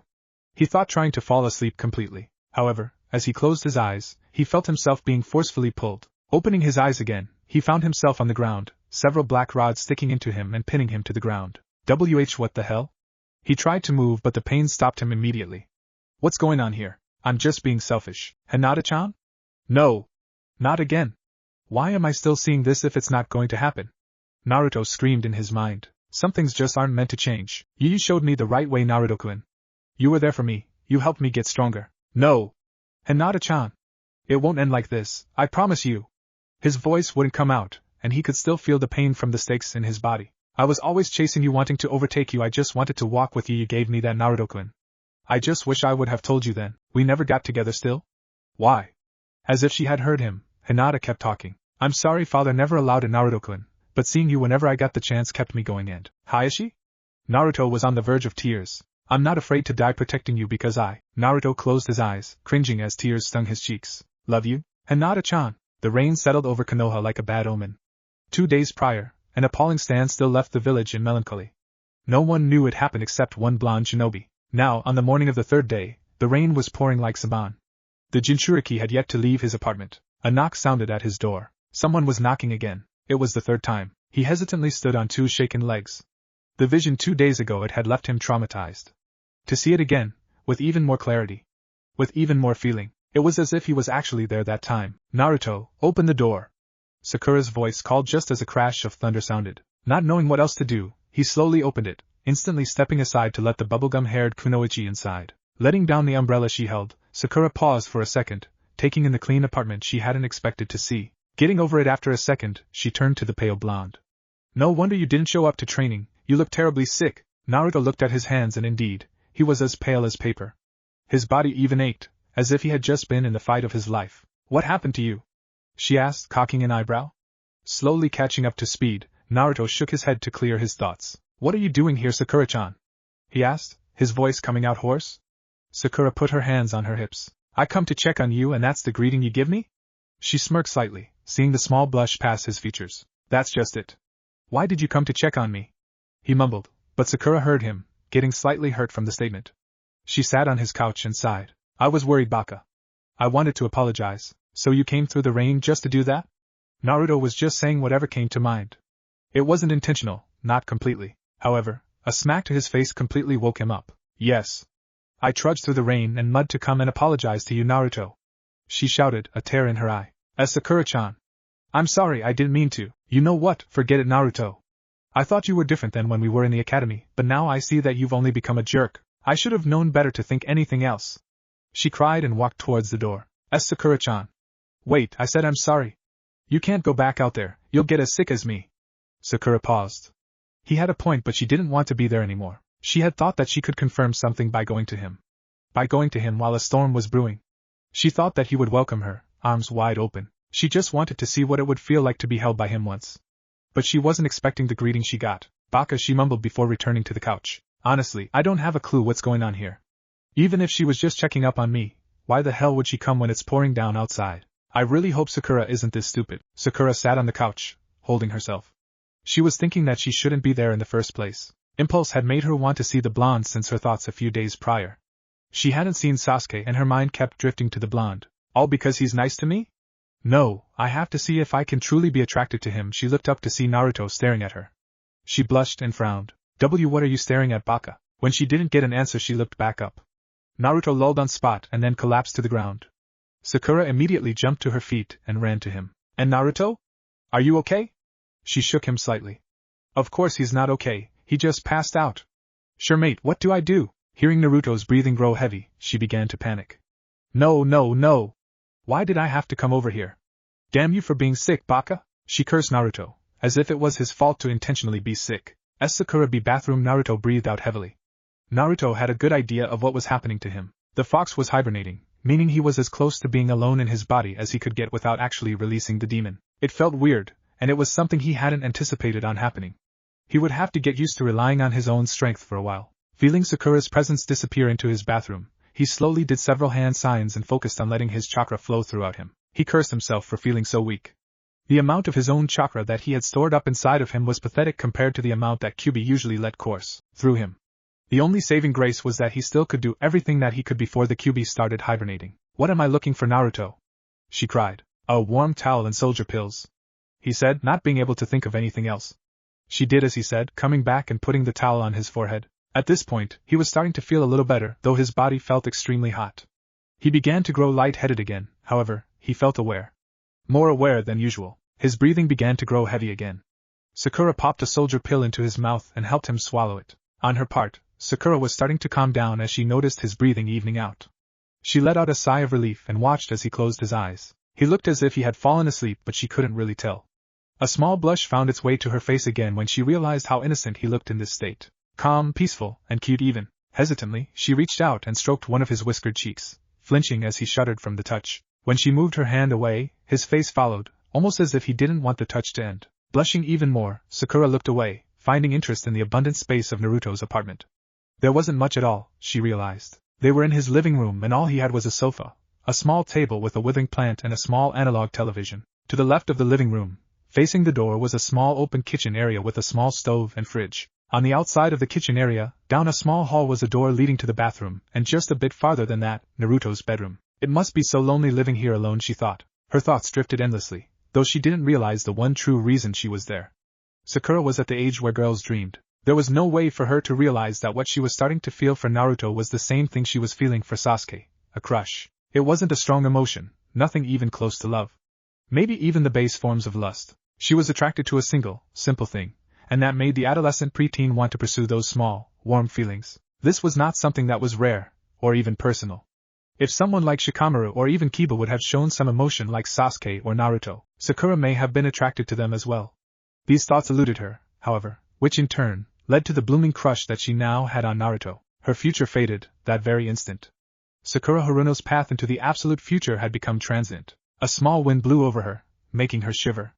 Naruto cringed as well. She felt his head and rubbed his cheek again, seeing that it made him calm down. However, he was burning up, like he had a fever. The boom of thunder outside let her know she was most likely going to be made into temporary caretaker for the night, but for some reason that didn't bother her at all. Getting up and going to his room, she pulled the covers from his bed and the single pillow he had. She blushed as his scent was powerful there. It was the first time she had been in a boy's room too. Unlike the rest of the house, it was slightly messy. A few clothes were scattered about here and there, and a cup or two of ramen sat discarded on the floor and dresser. Moving back out into the living room area, she saw that Naruto had sat up, his right arm on his knee. He looked weak, like he was having a hard time moving. Are you alright, Naruto? Don't force yourself if you're still feeling sick. Naruto just made a small huffing sound before trying to stand. Sakura put the blanket and pillow onto the sofa before helping him. She moved him to the couch and sat next to him. Thanks, Sakura-chan, he mumbled out before leaning his head on her shoulder and quickly falling back asleep. This is really weird, she thought to herself, yet the whole time she couldn't deny that she was enjoying the closeness. This is something that she had always pictured doing with Sasuke, and it made her feel a little insecure. Almost as if she were cheating on Sasuke. But that was just it. Sasuke didn't even give her the time of day, yet Naruto was the one always asking her out and such. She wondered if maybe she should have given Naruto a chance a while ago. He almost died. I wouldn't have been able to experience this at all. Once again, something that went above her head happened. Her future was definitely changing, because she was thinking of things that she wouldn't have thought of until several years later. Naruto was almost killed by Mizuki. She didn't know what she would have felt if he had actually been killed. Life and death was going to be something they dealt with on a constant basis as ninja. That thought frightened her to no extent. She didn't have time to run after emotions like she had been with Sasuke, or even the new ones she was starting to feel for Naruto. But this feels so nice, she thought as she moved the blanket over herself and Naruto. She was starting to get frustrated. Thinking was hard when you couldn't understand half of what you were trying to comprehend.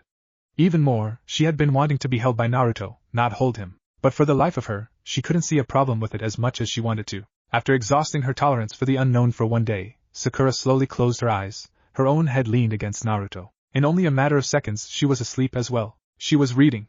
Not that it was much of a big deal, but at this time and the thing she was reading was something to take note of. Ino Yamanaka was known for being spoiled by her father, pampered by her peers, and uppity to most everyone not within her social circle. Her reading materials were usually of the latest fashion magazines, gossip tabloids, or the occasional flower arranging paper. However, at that moment, Ino had gotten her hands on some very different literature. Though she swooned like every other girl to Sasuke, she wasn't one for romance or fairy tales. Her dream life consisted of becoming the strongest kunoichi, being promoted to jonin, marrying Sasuke, having 2 children, and living out her days in the interrogation unit. It was practical, she assumed, and much more realistic than the happily ever afters most other girls her age sought after. But just as Sakura, she was at the age where girls dreamed. She didn't realize that she was simply only crushing at the moment. Even though her plans were practical, she felt that they were set in stone within the ever-changing ripples that was the future. However, those plans were questioned when she got a disturbing visit from her friend/rival, Sakura. Expecting some talk about Sasuke, she was surprised to hear nothing but Naruto this and Naruto that out of her mouth. After checking the younger girl's forehead to make sure she wasn't sick, she teasingly asked if Sakura had started falling for her loud mouth of a teammate. Even more surprisingly, the pinkette blushed. She didn't say yes, but she didn't deny it either. Instead of inquiring on what in the world could possess her friend to shift her attention onto their other blonde comrade, Ino decided research on love versus lust was in order. The Aftermath, by King K. Dark Destiny, by VWDP. Beyond the Horizon, by TSU. I've read all 3, and I still don't get them. Ino hung her head. She started with The Aftermath, which was an epic-length story, and still unfinished by the end of the book that she read up to. It was about a teen that uncannily resembled Naruto. He had a huge battle with his best friend, who turned out to be much more of a dick than he originally showed. The 2 boys had a friend that was a girl.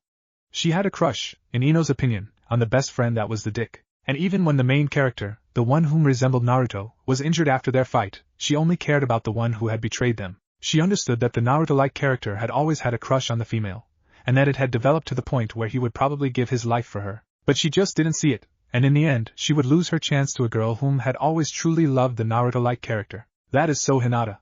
She thought while reading. Ino read as much as she could, leading into a much deeper and epic story that she couldn't recount at the moment. It was full of challenges, love, anger, sadness, death, and happiness. But the main thing she drew from it was the regretted loss of love. Sakura may be trying to fix her relationship with Naruto before that happens. But I just can't see Sasuke doing something so terrible like that. I mean, that guy. Even she stopped her line of thinking due to a scene she found extremely mortifying. Continuing on her research, she thought about the next story on her list. Dark Destiny, she sighed. This one had sent a chill down her spine. It was a tale, almost like the previous, where the main character was betrayed by his 2 best friends, being a guy and a girl. Once more, the girl had a crush, in Ino's opinion, on the best friend who ultimately turned out to be a dick. The characters were older, and their feelings should have been more developed. However, the girl showed her immaturity by denying the feelings of the guy she should have went for, crushing his heart in a much more hurtful way than necessary. The guy, having had his heart shattered, swears revenge on the girl and the best friend, leading to him betraying his own home and friends, giving up almost everything to avenge his own emotions. What caught Ino's attention in this story was the extra female that ended up having a romantic tie-in with the main character. This one hadn't seemed like Hinata at all. She's like an older me, she thought. It was frightening how much the characters in the stories resembled herself and her teammates. The final story, however, is what did it for her. Beyond the Horizon was an emotional tale, based on the same characters from the previous 2 stories. This time she couldn't help but feel like she was gazing into the future. This tale, much like the last one, was about the Naruto-like character being betrayed by the obvious Sasuke-like and Sakura-like characters. However, this time, the Naruto-like character pretended to not care and receded into a depressed state, away from the rest of the world after having saved it. Once more, the Sakura-like character gets a dose of reality when the Sasuke-like character drops her like a bad habit. She tries to go back to the Naruto-like character, however, and the biggest part that got to Ino was the extra female once more. Once more, the Ino-like character sees what the Sakura-like character couldn't see. However, while it was too late for the Sakura-like character, the Ino-like character takes advantage of the situation and finds out that she could fall in love with the Naruto-like character. After spending time taking care of the Naruto-like character, the Ino-like girl slowly but surely falls for him, and even grows to hate the Sakura and Sasuke-like characters for the things they put him through. Why do these feel so real? And why do I get the feeling that these are blatant signs Ino wasn't stupid? Being raised by a Noichi made sure she was logical when she actually took time to think. Since her talk with Sakura, she's had nothing but time to think. With her mind kicked into overdrive to initially find out why Sakura had changed, she found out that it was for the better. Looking at all the tales, she found out that she was in desperate need of changing. But Naruto? Seriously? She thought skeptically. There was no way in hell she was going to just up and fall for Naruto like that. It was like she said, there was no way Sasuke would do any of the terrible things depicted in the books, nor would Sakura, she hoped, and the way that it depicted the Naruto-like character was way too far-fetched. It made it seem like Naruto had a rough life growing up, far worse than any of Ino's nightmares. It also made it seem like his problems would only continue far into the future, and there was no way that could be true. I mean, he's Naruto for Kami's sake. Always laughing, joking, and being annoying. She trailed off as there appeared to be three things all the stories had in common, something that Ino couldn't help but swallowing at. Always wearing a fake mask. For a moment, Ino smirked. This was impulse. Something inside her had changed after reading the three tales. Maybe I should take a break from the Sasuke hunting game, she thought to herself before laying back with all three books in her grasp and falling to sleep thinking of Naruto. How could we have been so fickle? It was only a crush at first, yet we almost killed each other over him. It was pretty funny, but you two didn't love him like I did, and he still chose you both. There was a small silence on her part, yet the other two patted her shoulder. He chose us both, but he didn't deny you either. That's why we should look for him now. Because he decided to make us all happy, even though we hurt him first. Let's go. We'll show him that as fickle as our younger hearts were, our hearts now beat only for the one we love. And they'll beat on, now and forever. We're coming for you, Naruto-kun. Her heart ached a bit. Even after her quality time with Naruto 2 days prior, she wished to be near him. She had even gone over to his apartment, showing an initiative that she didn't even know she had herself. However, after knocking on the door for several minutes, she was disheartened to get no answer. Even with the little courage she had, for some reason, she couldn't build up the courage to actually call out to him, to announce that it was her that was there. After standing in front of his door for almost 10 minutes, she swallowed the forming lump in her throat and began to head home before the tremendous downpour started up again. Unfortunately, she wasn't to be so lucky. She made it as far as Ichiraku's ramen stand before the torrential rains kicked up. She rushed into the establishment with no hesitation, actually with a small sliver of hope that the blonde in question would be there. However, the place was deserted, save for the two owners and the girl herself. As the two spotted her they waved. Hey Hinata, what are you doing out at a time like this? I am called. The Ichirakus had become familiar with Hinata due to her coming around often, especially on the days Naruto had been there. Ayam was the one to see the pattern of as soon as Naruto left, Hinata would come in and order the same thing he had just eaten, albeit on a smaller scale. That's how she inquired on the fact that the Hyuga heiress was head over heels for their blonde patron. Gee, good evening, Ayam-senpai, Tochi-ji. I was trying to visit Naruto-kun, but he didn't answer the door. She spoke dejectedly as she took a seat, knowing she would not be able to go anywhere anytime soon. Ayam set a hot bowl of ramen in front of her, much to Hinata's surprise, and told her it was on the house due to the weather. Tochi patted his daughter's shoulder, letting her know she could have a break seeing as Hinata would most likely be their only customer for a while now. The older girl hopped the counter with one hand and landed in a stool next to Hinata, making the younger girl smile at her performance of athleticism, even though she wasn't a kunoichi. So, you finally worked up the courage to go see Otuto. Are you two finally dating? Ayam got straight to the point, making Hinata choke as she slurped her ramen. And no. We're not dating yet, I mean, not at all. Hinata's face flushed red and she stumbled upon her words, though she didn't need to. She told Ayam everything, and in return, Ayam talked to Hinata about Naruto whenever they had time. Giggling, Ayam leaned on the counter, her cheek in her hand. You two would be so cute together. I think you would humble Naruto to the point where he starts paying more attention to his surroundings. Hinata calmed down but frowned at Ayam's words. But I don't want to be a burden to him. I really like him. He's confident, silly, and a hard worker. He cares about his friends, and I can see that he has a huge burden that he doesn't want anyone to know about. Like he doesn't want anyone to worry for him. I don't think there is anyone else with as big a heart as Naruto-kun. So I don't want to be another worry for him. I want to stand next to him, and help him, and in turn, we can become stronger together. Hinata had all but forgotten that she was talking to Ayam as she poured her heart out like the falling rain around them. Oh. Ayam cooed, making Hinata jump. That is so sweet, Hinata. You never told me that before. Naruto would be lucky to have you. Ayam's voice quivered a bit, unbeknownst to Hinata, however Tochi noticed. Ayam did view Naruto as a little brother, and even though she was really close to Hinata, she wasn't nearly as close to the Ichirakus as Naruto was. Ayam would put Naruto before Hinata any day. When Hinata had shown interest in Naruto, she and Tochi had become cautious around the girl, wondering her motives for liking Naruto. Though Hinata had never shown any ill feelings towards him, and had been a wonderful customer and friend to Ayam, she had never given a true reason for why she had affection for Naruto. But now that she had verbalized what she was feeling, Ayam and Tochi held a far greater respect for the starry-eyed princess, and she would forever become someone important to them. But Hinata's voice was low, barely audible over the patter of the rain and boom of thunder in the distance. Naruto-kun he likes Sakura-san. Though she said this, Her mind drifted back to the kiss Naruto had given her a few days back. She couldn't deny that he was obviously into her, but she couldn't be sure just how into her. The kiss did more to confuse her than to instill a sense of acknowledgement within her, no matter how much she truly wanted to believe her chances had risen with the blonde-haired teen. It was only because just a few weeks ago, Naruto had been completely into Sakura, and like always, hadn't given Hinata the time of day. Hinata was drawn from her thoughts as she heard Ayam sigh. Is something wrong, senpai? Hinata asked with worry, seeing Ayam hold her head in what she believed was frustration. Ayam just smiled bitterly. I'm not a big fan of this Sakura girl. I've seen her a few times, and the few times I've seen her around Naruto, she was turning his already mush brain into liquid air. Ayam was joking, but Hinata could sense the venom within her words. I've never confronted Naruto outright about it, but I've talked to him about this so-called crush. Ayam's smile was completely gone as she began to think about the conversation she had shared with her blonde Ototo. Hinata kept quiet, letting Ayam get her thoughts together. She was curious, but also scared, about what Naruto and Ayam talked about. First off, believe me when I say what Naruto feels for Sakura is just a crush. A very sad misunderstanding that I hope you can fix, Hinata. The way you feel for my Ototo is real, and something that Naruto won't understand right away. When I asked Naruto why he liked Sakura so much, he told me it was because she gave him attention. After a while, I think Naruto started to believe that the negative attention Sakura was giving him was her way of showing affection. I hate to believe that without knowing what actual affection is, Naruto truly believes what Sakura does is a good thing. A boom of thunder made both girls jump, as they had gotten lost in the conversation and even forgot that it was storming around them. The vicious wind rattled the ramen stand and Tucci began pulling back the storm shutters. Actually, I am senpai, Hinata began, a small blush crossing her face at the memory again. Naruto-kun has been acting differently recently. We actually spent some time together 2 days ago. He walked me home and he kissed me, on the cheek. Her blush intensified as she spoke the words, an adorable smile forming on her face.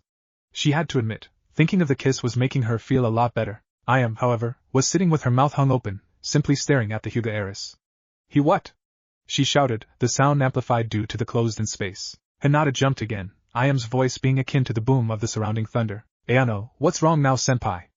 Hinata asked with panic in her voice. Ayam slapped her hand to her forehead. Hinata, Ototo is totally into you. There's no chance in hell he would have kissed you if he wasn't. Even if on the cheek, I haven't seen Naruto so much as hug anyone without thinking the world of them. He's hugged me, Dad, Iruka-sensei, and Hokage Denno, no one else.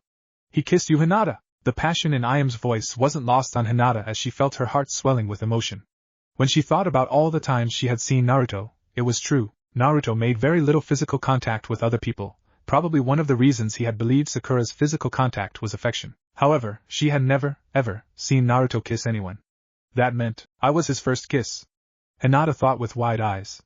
Before she could hit the ground, Ayam caught the younger girl. Shaking her head, she called out. Dad, code Hinata. Get the cot out. When he had awoken, it was a bit past noon. The rain had stopped from the night before. Sakura had already left, and in a hurry it seemed as his door was slightly ajar when he got up. After quickly checking his apartment to ensure no one had entered while he was sleeping, Naruto sighed and flopped back onto his couch. A smile graced his lips as he felt himself brimming with energy.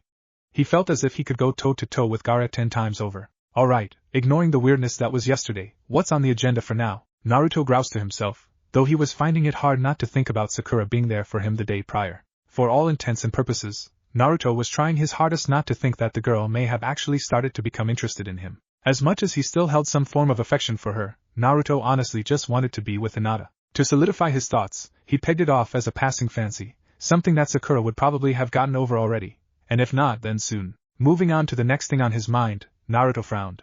He had wasted 2 days, and now that he thought about it, one of those times that someone had knocked on his door could have been important. I think I still have about 2 or 3 weeks before the mission to Wave, but with things changing, maybe even that's not true. I have to be more careful. No more of this self-pity bull crap. Having a bit more resolve than he did the previous few days, Naruto got up, cleaned up, and headed out. At least he tried. Slow down there, speed racer. Iruka called with a small laugh. Iruka-sensei? What are you doing here? Naruto asked, having almost plowed right into his former sensei as he made his way outside. Naruto was actually happy, finding it refreshing for something else to happen that he hadn't seen in the future. Iruka feigned hurt. What type of greeting is that, Naruto? I'm hurt. He laughed again at the deadpan look on Naruto's face. Actually, I was just sent to inform you that Hokage-sama would like to see you. Naruto rose an eyebrow. About what? I don't know, Iruka lied. Naruto noticed Iruka swallow after answering, making his stomach drop. Something wasn't right. Alright, let's go. Naruto called with less enthusiasm in his voice, which did not go unnoticed by Iruka. Instead of saying anything, however, Iruka put a hand on Naruto's shoulder and shined them to the Hokage's office. The first thing Naruto noticed was Kakashi having the most concerned look upon his face that he had ever seen. The Hokage had a serious look upon his own face, his hands folded in front of his mouth, letting Naruto know this was all business. Even Iruka's smile was gone and replaced with a look of trepidation. The sinking feeling in Naruto's stomach grew more and more by the second. What's going on here? Naruto asked nervously, his breathing starting to pick up. Have a seat, Naruto-kun. The Hokage spoke calmly. Yep, something's wrong here. Naruto thought as he did as commanded. Look, Hokage-sama, I didn't do it. Whatever it was, I swear it wasn't me. The Hokage's eyes remained steeled, however, a small smile formed behind his hands. Only after a moment had it disappeared, however, worrying Naruto all the more. Naruto-kun, I'm going to ask you some questions and I want you to be honest with me. There will be dire consequences to any lie that you tell me. The Hokage had only ever spoken this sternly to Naruto if he had been caught doing something that was either dangerous to himself or the village. Alright, Hokage-sama. Naruto trembled. Even with the mindset and will of his older self, his younger half was still just as much intimidated by those he respected as ever. What happened to you the night you fought and defeated Mizuki? Sarutobi's eye bored into Naruto's like drills. Oh shit, he knows, Naruto thought, and swallowed the forming lump in his throat. Naruto? Iruka called his name and put a hand on his shoulder again, making Naruto flinch at the contact. He looked up at his former sensei to see him smiling sadly, trying his best to reassure Naruto that things would be okay. It helped a little, but Naruto was definitely not looking forward to this conversation, not that he even expected to have the conversation so soon. Taking just a moment longer to calm himself down, Naruto began to retell the entire story, starting from him stealing the forbidden scroll up to the previous night with him and Sakura. Naruto didn't know why he had told so much, but felt good to get things off of his chest. Being the only one to know about the future was starting to become a pain too, and Naruto instantly felt like telling Hinata the truth too, but found that would probably be better done once they got to know each other a bit more. That's the honest to Kami truth, Hokage-sama. Please believe it. Sarutobi hadn't said anything or even made any indication of having heard Naruto at all.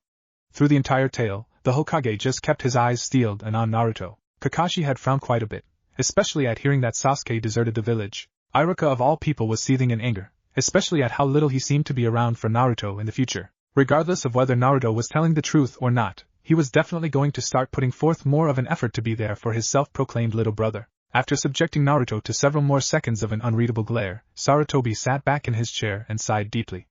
I believe you, Naruto-kun, he said, making both Iruka and Kakashi pale. Though Iruka had already been more inclined to believe Naruto, Kakashi had actually hoped that Naruto's tales were false. It put everything into perspective for him. Naruto was shocked speechless, something that Sarutobi noted he would need to learn to do more often. Seeing the blonde trying to formulate his next words, he awaited patiently.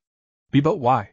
Was all Naruto could get out. There were several things within your tale that you should have no possible way of knowing Naruto. Such as Jiraiya's true nature, his relationship with Tsunade, her apprentice Shizun, and several places throughout the world that you have not visited as of yet. As I am very familiar with the seal the Yondaime placed upon you, I have no doubts that everything you said is true, including the hibernation of the Kyuubi. Main of all, however, is that I have only been informed of Akatsuki by Jiraiya, and no one outside of these four walls has any knowledge of their existence. Naruto was sweating but had gradually began to get happier as Sarutobi explained why he believed him. However, something caught Naruto's attention. Wait, but Ero-sennin knows of the Akatsuki and he's not here. Geez, I can see that's going to be a headache already. A very familiar voice called out from the shadows. Naruto's heart skipped a beat, and he turned instantly. His eyes widened and tears began to fill them as he took in the visage of Jiraiya, alive and well. Iero Jiraiya-sensei, Naruto mumbled weakly. All of the older shinobi in the room remained quiet, watching Naruto's reaction. Jiraiya-sensei, Naruto shouted and launched himself into Jiraiya's stomach, wrapping his arms tightly around him as best he could. Jiraiya frowned sadly, not able to fully comprehend the affection that Naruto was showing him. He was a bit disappointed with himself for not being able to return the feelings. He was even more disappointed that he knew he should have been in Naruto's life from day one. Settle down, Gaki, there's still a bit more that needs to be discussed. Naruto's grip on Jiraiya weakened. He realized that even though he had what he could call memories of his and Jiraiya's time together, none of it existed. The tone of Jiraiya's voice let him know that he held none of the memories that Naruto had. Naruto looked up at Jiraiya as he let him go, and the sadness in Naruto's eyes almost made Jiraiya's heart stop. Naruto was completely heartbroken. The others would notice as well as Naruto silently took his seat again. Iruka was kicking himself again for not being there for Naruto and what Naruto had explained of the future. Kakashi had resigned himself to remain silent as the discussions continued. He had far too much to think about in regards to his own place within Naruto's future. Naruto the Hokage spoke up. I will be honest with you as well. I ordered Iruka and Kakashi to keep an eye on you after you awoke in the hospital. It was in regard to the Kyuubi. Naruto's eyes drooped even more, however, he did not say anything. The Hokage knew he wouldn't, as since he knew Naruto was telling the truth, he knew Naruto was mature enough for information that would be harder to swallow. He did not like hurting Naruto as he knew he was doing right then, but if not then, things would have only gotten worse. As such, Iruka and Kakashi were positioned as ANBU within your apartment. Naruto's eyes shot open and his mouth fell, letting Sarutobi know he understood what he was saying. The nightmares that you've been having, Naruto, you've been speaking in your sleep. You've said the word Akatsuki and pain several times, as well as calling out Miss Hinata Hyuga's name quite so many times. Despite the revelations, Naruto's mind immediately drifted to his nightmares and his mood dropped even further, only because of the thought that Hinata hadn't been saved. Pain is the leader of Akatsuki, Jiraiya said. That's all I found out about him. But you just gave us a description on his looks and abilities. Even if what you say isn't supposed to happen for another 4 years, this information is invaluable. You're already a hero, Gaki. Jiraiya spoke in hopes of shifting the constantly declining mood of the room. However, Naruto had barely heard him as he looked up and addressed the Hokage. I'm sorry for keeping this all a secret, Gigi. I didn't know how to tell you all without you thinking I was being influenced by the Kyuubi. Naruto spoke honestly and humbly, the pain that he was experiencing from the past few moments seeming to take the life from him. Sarutobi shook his head. It's me that should be apologizing, Naruto. I am glad to know and see that you will grow into a fine young man, even without me there to guide you. Do not be ashamed of feeling the way you did, as you can see that I also jumped to a conclusion. You were more spot on than I would like to admit. Naruto was rightfully guarded against the Hokage. Sarutobi did think Naruto had some of the Kyuubi's influence being imposed on him. However, after their meeting, he knew that was no longer the case. It's also because of this that I wish to tell you the full truth, Naruto. The truth about your mother and father. The tension in the room tripled, more so for Kakashi as he had just recently found out the truth himself. Iruka only knew of the fourth Hokage being Naruto's father, as the Hokage had revealed it to him the night of Mizuki's betrayal. Just as Sarutobi opened his mouth to speak, Naruto was struck by another migraine. This time, however, it was just like the first time he had received visions of the future. Starting from the point Hinata's death this time, images blurred through Naruto's mind, though he was able to comprehend every single scene with uncanny clarity, from meeting Killer Bee to Sakura's false confession to him. However, instead of continuing on, the images began to burn, like pictures being set on fire. They were replaced with Naruto sitting on Hokage Mountain with Hinata on his lap. Then the same scene burned to show Sakura sitting on his lap, and once more it burned to show Ino. They weren't happening at different times. They were different possibilities of the future. When the images began to change again, just like normally, Naruto saw the man with the orange spiral mask. He took his mask off to reveal Obito Uchiha. The name came out in Kakashi's voice. The picture burned away again, this time to reveal the orange-masked man as Naruto himself. In the Hokage's office, the 4 older shinobi had jumped to their feet. Sarutobi had just told Naruto that the 4th Hokage was his father, and Naruto had fainted. However, only moments after, Naruto's eyes shot open and his body began to convulse. A seizure? Iruka asked with fear in his voice. No. Look at his eyes, Jiraiya said. Naruto's eyes were reflecting images, as if he were looking at something that wasn't really there. Kakashi revealed his Sharingan to see closely what Naruto was seeing. His own eyes widened as he saw the images just as clearly as Naruto was seeing them. Obito Uchiha? Kakashi called before losing the will to stand and dropping to his knees. However, he moved to a kneeling position to continue to view the images reflecting from Naruto's eyes. What else is there, Kakashi? Jiraiya asked. So many things, too much for me to comprehend. It looks like the other Kage, though the Suna Kage is different, and our own is Lady Tsunade. A Kage summit? Sarutobi mused. It appears to be. Before Kakashi could view any more, however, Naruto's eyes slammed shut and his body stopped convulsing. He lay unconscious on the floor, only the rising and falling of his chest letting the others know he was alive. To their relief, he also began to whisper in his sleep. However, he spoke words that would silence everyone in the room with shock. Mom. The visions that Naruto had ended abruptly, ending at the point where he would be facing Obito Uchiha as the Jinchuriki of the Ten-Tailed Demon. Even with everything that had happened up to that point, there were 3 things that he focused on most, and several other primary but less important things. First, he was sure that Hinata would live now. That alone made wanting to confess to her all the more important, because in his visions, he still hadn't answered her proclamation of love. It made him want to jump into the future and kick his own ass for stupidity. 2. Right after Hinata had died at the hands of pain, Naruto went ballistic and was about to unleash Kurama, in which Naruto had learned his name through the vision as well. His father had appeared in his mind and resealed the Kyuubi. His father was the 4th Hokage, yet Naruto wasn't surprised anymore. The images had given him the emotional sense of his older self as well, so he took it in stride with the rest of his visions. The third and final thing that stood out to him was his mother. Kushina Uzumaki, a beautiful, albeit loud, woman with a heart as big as her will of fire. Ah, that's what you think of me, Naruto? Her voice pierced through the darkness that Naruto hadn't even realized he was in. A shining flash of red light blinded him before everything came into view. He was standing in front of Kurama's cage, though he couldn't see the fox. Who he could see, however, was the very woman he had been thinking of standing directly beneath the seal of the cage. Mom, he whispered. HM? That's the only greeting I get? This isn't how it happened in your future visions. She smiled knowingly at Naruto. To both of them, this wouldn't be their first meeting. However, she opened her arms just in time for Naruto to run and jump into them. Your tiny squirt.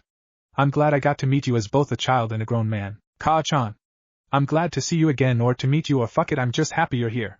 Naruto cried into his mother's chest. He had never met her, even if he had memories of it.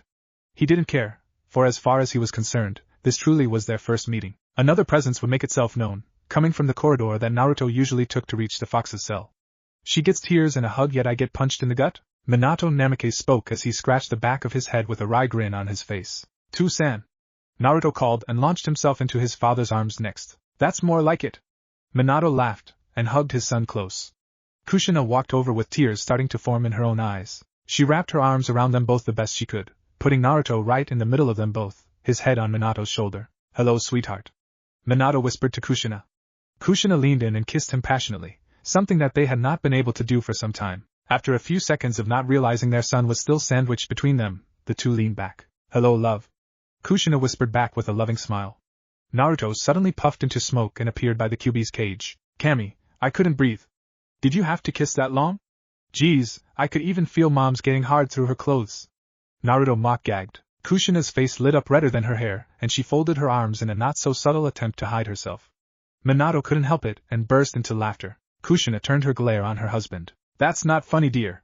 Kushina bellowed with her hair fluttering every which way behind her. Minato instantly shut up as he realized the danger he was in. And not at all. Naruto, apologize to your mother this instant. Minato stammered out. For Kami's sake, can you people shut up? The booming roar was accompanied by a blast of wind that sizzled Kushina's hair, and had her cowering right alongside her husband. Naruto, on the other hand, was soon the one holding his sides in laughter, much to his parents' embarrassment. Kurama's awake. Naruto called through his laughs. Damn it, can a guy sleep for 3 years without disembodied chakra spirits, and psychic brats waking him up every 2 days? The Kyuubi yawned as it walked into view of the others. So I take it you know about the future too? Naruto asked, receiving a nod from the fox. Sit, boy. Kushina suddenly yelled, and the Kyuubi found himself being pinned to the ground by dozens of red chains. A yelp left the fox's mouth before it knew what was happening. Honey, calm down. We did disturb its sleep. Minato called, holding his wife back as she was rolling up her sleeves, fully intent on beating the fox into mush for scaring her like that. Damn it, Kushina, I told you before I'm not into bondage. How about a muzzle? She retorted, and suddenly red chains wrapped shut around the Kyuubi's mouth. Naruto puffed into smoke again, this time appearing behind his father. I forgot how scary Ka-chan can be. No kidding, Minato agreed. After the shenanigans finally began to calm down, Kushina released Kurama, and the family sat directly in front of the cage with Kurama laying with his paws beneath him. Okay, as much as I'm enjoying this, how is this even possible? Naruto asked. Seeing into the future was one thing, but having his parents appear together in his mind, and having Kurama receive the memories of the future was too much to handle. Minato gazed up at the seal and sighed. I can't say for sure, but I think when Kurama attempted to give you its chakra, it added a new function to the seal. What that is, I don't know exactly. But because of your visions and the way it's been affecting your mind and body, I think the seal registered the moment you pulled the seal off and the moment you fought Kurama in the future as happening at the exact same time. That's how we're here together. Kushina kept a straight face, though she was just as lost as Naruto. And because we love you so much, she added. Naruto scratched the back of his head sheepishly, hearing her say that never got old. Then what about you, Kurama? Why do you only have 7 tails left? Naruto asked. The fox sighed and showed that instead of 7, he was down to 6. What the? It's alright, Kit. I miscalculated. What your father says is right. I accidentally added a new function to the seal. Instead of you unlocking it and taking my chakra like you were supposed to, the seal is going to siphon my chakra into you completely until there is nothing left of me. Every single one of my tails will fade, and then I will follow as well. But doesn't that mean you'll die? Naruto asked the question that he already knew the answer to it. He looked around to his parents, and saw the solemn looks on their faces as well. It was a dumb mistake on my part, Kit, and I deserve what's coming to me. When I saved your life, it was only in my own benefit. But having seen the future with you now, I know that my sacrifice is for a much better cause than my own prolonged existence. At the rate my tails are fading, I will be gone by the time you return from Wave. No! Naruto yelled, jumping to his feet. He immediately went to remove the seal, however, chains wrapped around his body, preventing him from moving. Ka-chan? Kushina had her eyes cast down, not wanting to see the hurt on Naruto's face. I'm sorry, Naruto, but can't you see Kurama has accepted his fate? You have no right to change that. But Naruto tried and failed to think of another excuse to try and save the Kyuubi, until he realized that he had no clue if removing the seal would do that either. If I die, that also means that Madara and Obito will never be able to complete Infinite Tsukiyomi either. This is for the best, Naruto. It's not fair. Naruto cried, but made no move to struggle as his mother still had him bound. Just as abruptly as it had been in the Hokage's office, another vision struck Naruto. Naruto was in his apartment. Looking at his calendar, Naruto saw that it was the day of the Chunin exams. As Naruto was silently getting dressed and prepared for the events that he knew were to come, a small yip drew his attention. Turning around, he saw a fox kit ripping his couch cushions to shreds. Ah, come on, Kurama. That's the 4th set this week. Naruto called before he went over to grab the baby fox. The vision would end as he was able to see into the fox kit's eyes and saw the eyes of the Kyuubi. Being inside of Naruto's mind, Kushina, Minato, and Kurama had been able to view the scene. Kushina and Minato glanced lovingly at their son while Kurama remained silent. Naruto shook his head as he came back to reality and attempted to sit down, just to be reminded that he was chained. Kushina released him and moved to hug him before he fell. Naruto didn't say anything, though all present saw that he truly wanted to. You will take care of him, won't you, Naruto? Kurama asked quietly. Once again, Naruto said nothing, turning his face into his mother's chest again as a fresh wave of tears threatened to fall. He will be like my son Naruto. Will you promise to take care of him? Kurama asked just as before. Hi, Naruto whispered. What was that, kid? Hi. Hi, I'll take care of your son Kurama. Naruto shouted out and let loose the tears that had finally broken through. Kushina pulled her son close, knowing that Naruto wasn't just crying over the Kyuubi. He was crying over everything that he had seen and been through, both past and future. The anguish that Naruto had held in from his childhood, and the pain that he hid in the future all congregated at that one moment, and unleashed itself from Naruto's soul, purging it. Minato moved towards them and wrapped them both within a hug as well. With a flash of his eyes, the seal fell away and the cage opened wide. Kurama moved out and laid around them, wrapping them all within his tails. The overwhelming emotions drove Naruto to cry himself to sleep. Even further, Jiraiya sighed as Naruto finished explaining everything that had just happened. The rabbit hole just got deeper and deeper. So you're currently running on 2 tails of power? Iruka asked, trying to keep track of how the seal was working now. Hi. Every week one of Kurama's tails is going to disappear. I'll spend that week absorbing his chakra, and when it finishes, I'll most likely get another complete look at the future. So by the end of next week, I'll be at 3 tails and have another vision. At least, that's how Dad and Kurama explained it. To everyone's delight, Naruto had been alright and seemingly had forgotten about the tense atmosphere that had been prevalent before his little future trip. Even more, Naruto seemed to be happier than they had ever seen him, which in turn brought up everyone's moods. Naruto, can you make a Rasengan right now? Jiraiya asked, his hand on his chin. I can try, Naruto said and held his palm out. To everyone's surprise, Naruto did it effortlessly. It was a bit larger than average as well. Remarkable, Jiraiya said as he looked at the spiraling sphere. Even after having heard everything, Jiraiya couldn't get over the fact that Naruto could actually see into the future. However, even with his doubts, Jiraiya had also already been thinking of ways to use Naruto's abilities to stop Akatsuki and now even Madara and Obito Uchiha. So what now? Naruto let the Rasengan fade. This definitely changes everything. Naruto, what is the next big event that we should be preparing for? Sarutobi questioned. The mission to Wave. The bridge builder Tazuna is going to arrive within a week or two and ask for an escort back to Wave Country, under the guise of a C-rank mission. That's when we're going to be attacked by the demon brothers Meizu and Gozu, and then again by Zabuza and his partner Haku, turning the mission into an A rank. The Hokage nodded and continued. Are you confident in your abilities to defeat Zabuza and Haku? Of course, especially since I'll have between 3 to 5 tails of power within me. But the thing is, I don't want to kill them, Hokage-sama. They aren't really bad people, especially Haku. I want to save them. Once again the Hokage nodded, understanding what Naruto was saying. Having the Demon of the Mist, also one of the legendary swordsmen, join Konoha would be very beneficial, especially with the knowledge of the invasion that Orochimaru had planned during the Chunin exams. I understand, Naruto. I will send an extra team along with you to aid in subduing Zabuza and Haku then, however, I will need their Jonin-sensei to be informed of the things you have shared with us here, Naruto. As well, I will leave it up to you to protect the extra genin team when the time comes. You have nothing to worry about, Gigi. I would never let anything happen to my precious people. With his words, Naruto suddenly becomes sad as he realized he could not keep that promise in regards to at least 2 people in the room. A hand upon his shoulder brought him back. Don't sweat it, kid. Everything you're telling us now will ensure that things are different. I won't be going anywhere, I promise. Jiraiya spoke with the same care that he had shown Naruto in his visions. It made Naruto smile to experience something he thought he would never truly get to feel. In the meantime, Kakashi finally spoke up. We're going to be overhauling your training, Naruto.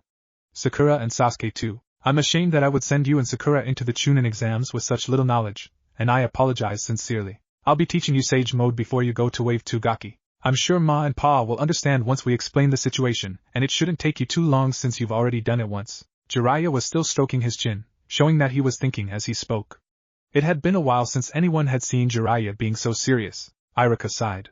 While I may not be as skilled as Kakashi-senpai and Jiraiya-sama, I was in the ANBU under Ibiki-sensei. I can help you perfect your hand-to-hand combat with a kunai, as well as helping to develop more ways to use the basic academy jutsu. Some people don't realize how deadly those techniques can be when used properly. Naruto was surprised to hear Iruka offer his help as well, but even more surprised that he had never known that he was part of the ANBU. Either way, he was grateful for everyone offering their help. It was more than he could have hoped for upon revealing the truth about his future visions. Thank you, everyone. I was worried at first, but if we work together I know we can change the future. Naruto held back a laugh, noticing he sounded like Iruka for a second. Well, Jiraiya started, a familiar smirk on his face. I'd very much like to know who Hinata, Ino, and Sakura are, whom were in your visions, Naruto. What type of future were you thinking of? Naruto paled as he had forgotten all about it. But then something hit him. Ino, I'm up all night to get lucky. Ino hummed while dancing lightly, watering the flowers at her family's flower shop. Ino did not dream that night, like she had hoped, but woke up feeling far more refreshed than usual. She also realized she had become addicted to reading and was currently in the middle of working overtime so she could afford to buy a Kindle Fire. Just as she knew would happen, she began to understand the 3 tales she had read the night prior. As far as she was concerned now, the tales were different possibilities for their future, and she even took the time before going to work to rename all of the characters with people within their village, albeit there were some she couldn't reference very well. Alright, so if everything I read was forewarning me about the future, I can look forward to Sasuke being a total prick. Okay, so that's not too far-fetched. I can look forward to Sakura being a total bitch towards Naruto, also not too far-fetched. I can look for Hinata being fucking awesome all the time for some reason, then I can look forward to being almost as bad as Sakura, correcting myself before hitting rock bottom, and then ending up with the man of my dreams. Ino paused. What type of moron would believe any of that? Did you just call me a bitch? Sakura's voice made Ino leap over the row of flowers she had just been watering. The pail she held that was full of water was now empty, having dumped its watery cargo onto Sakura. Sakura just stood with a deadpan glare, dripping from head to toe. How much of that did you hear? Ino called in fear but had leaped back over the row of flowers just to grab and shake Sakura by the shoulders. You were mumbling, but I heard Sakura and total bitch in the same sentence. Sakura accused. Oh, then yeah, you're a total bitch. Ino said happily before picking up the pail to go refill it. That's mean, Ino. Sakura's voice was low, and Ino turned around in confusion. What's gotten you so down? I was only joking. Though she knows she was only half joking. Along with thinking clearly since that morning, Ino had been looking at their lives from the past few years. Both she and Sakura had become total bitches. Even if she was just looking too much into the stories she read, she knew she needed to change, lest she truly end up like the characters she had read about. Oh, Sakura replied. Ino saw that she was looking down in thought, but felt there was still some sadness from what she had just said. Ino wondered if Sakura had been thinking along the same lines as herself. Either way, she filled the water pail and went right back to watering the flowers. I should really learn a Suiton jutsu or something, Ino mused to herself. Sakura looked up, remembering where she was. Hey Ino. Remember that talk we had about Naruto? Of course. Ino stopped herself from saying more, hoping not to give away the fact that she had started thinking of Naruto just a bit more as well. I spent the night at his apartment yesterday. The pail once again fell from Ino's hand, this time splashing water all over her shoes. Sakura took a step back, not from the water, but from what she knew was next. You what? Ino turned and yelled. However, her turn was too fast and she didn't have enough traction in her shoes to stay grounded in the puddle around her. Ino slipped clean off her feet and landed hard on her back. The force sent a jolt up her spine and Ino passed out while drawing a sharp breath. Oh my gosh, Ino, are you okay? Sakura cried and knelt next to Ino, only then noticing she was unconscious. Sakura began to panic. What the hell? She couldn't have fallen that hard, could she?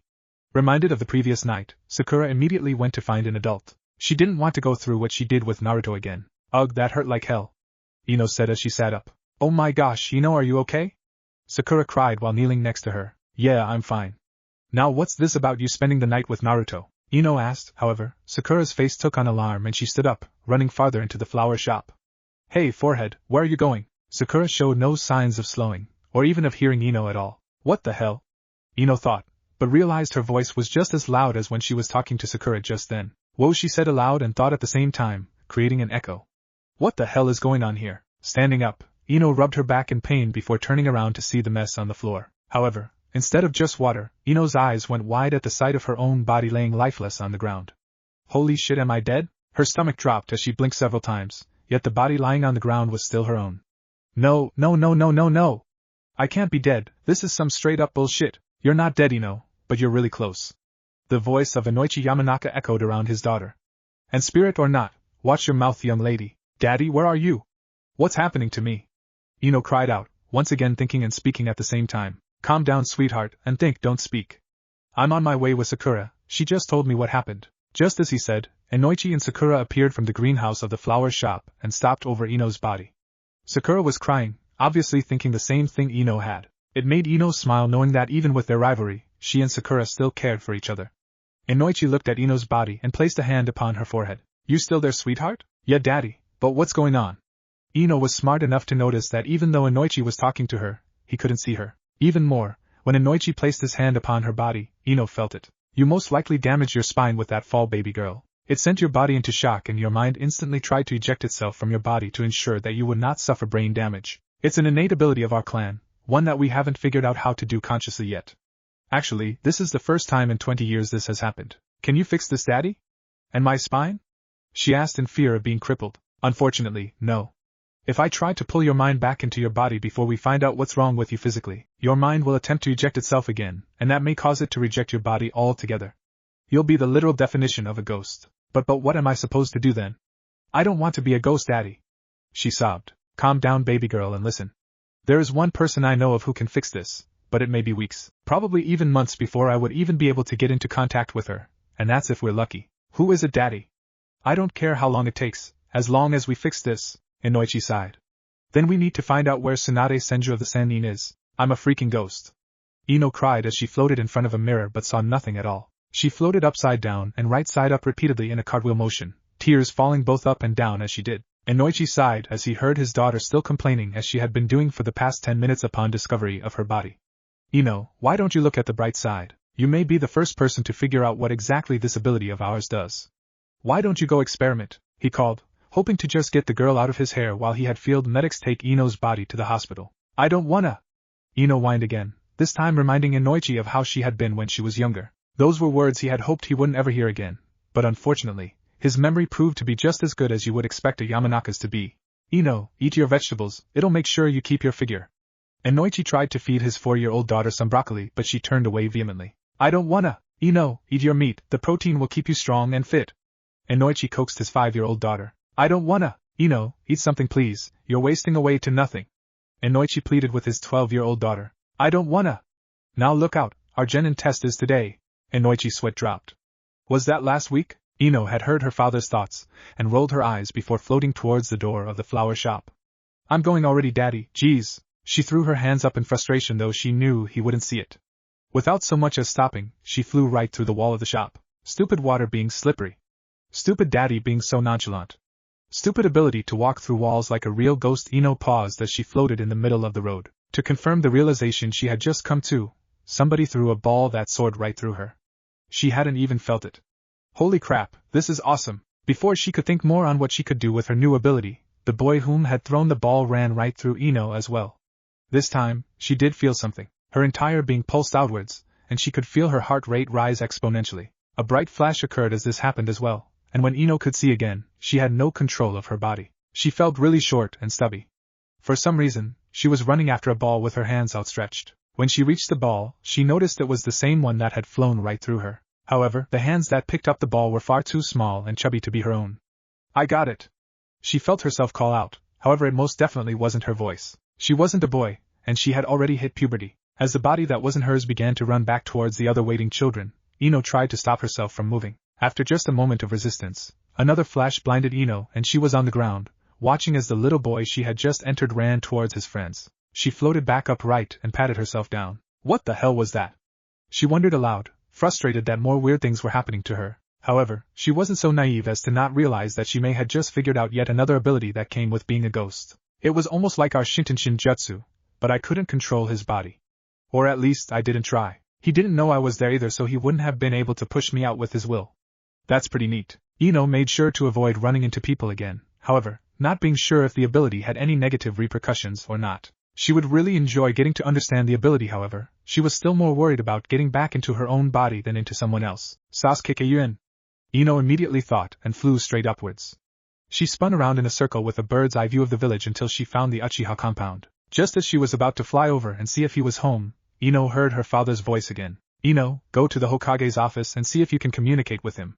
I'll be there in a short while. Looking down, Ino saw her father walking with two medic nin. They had a stretcher, no doubt holding her body, but the sheet was pulled all the way over as if she were truly dead. The sight made her stomach drop and the fear of being dead returned to her full force. Screw going to see Sasuke, her father was right. But how, Daddy? How will he hear me? Only you can hear me right now. You should still be able to use Shintenshin, baby girl, but I'm not completely sure. You're pretty bright, Ino, I'm sure you'll figure something out. Ino wanted to scream that it was totable, but not trying was worse than failing.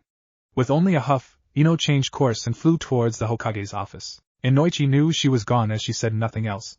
What he really wanted was for Ino to stay away from the hospital, stay away from Sasuke, and actually experiment with being disembodied. This was a rare chance for the Yamanaka clan to possibly develop another technique that would put their name out there again. With Ino, she realized she could fly extremely fast. Usually it would take at least 5 or 6 minutes to reach the Hokage's office from their flower shop, and that was through roof hopping. Being able to fly, Ino reached it in 30 seconds flat. Without slowing again, Ino flew right through the walls of the office. However, she hadn't expected so many people to be in the office at the time either.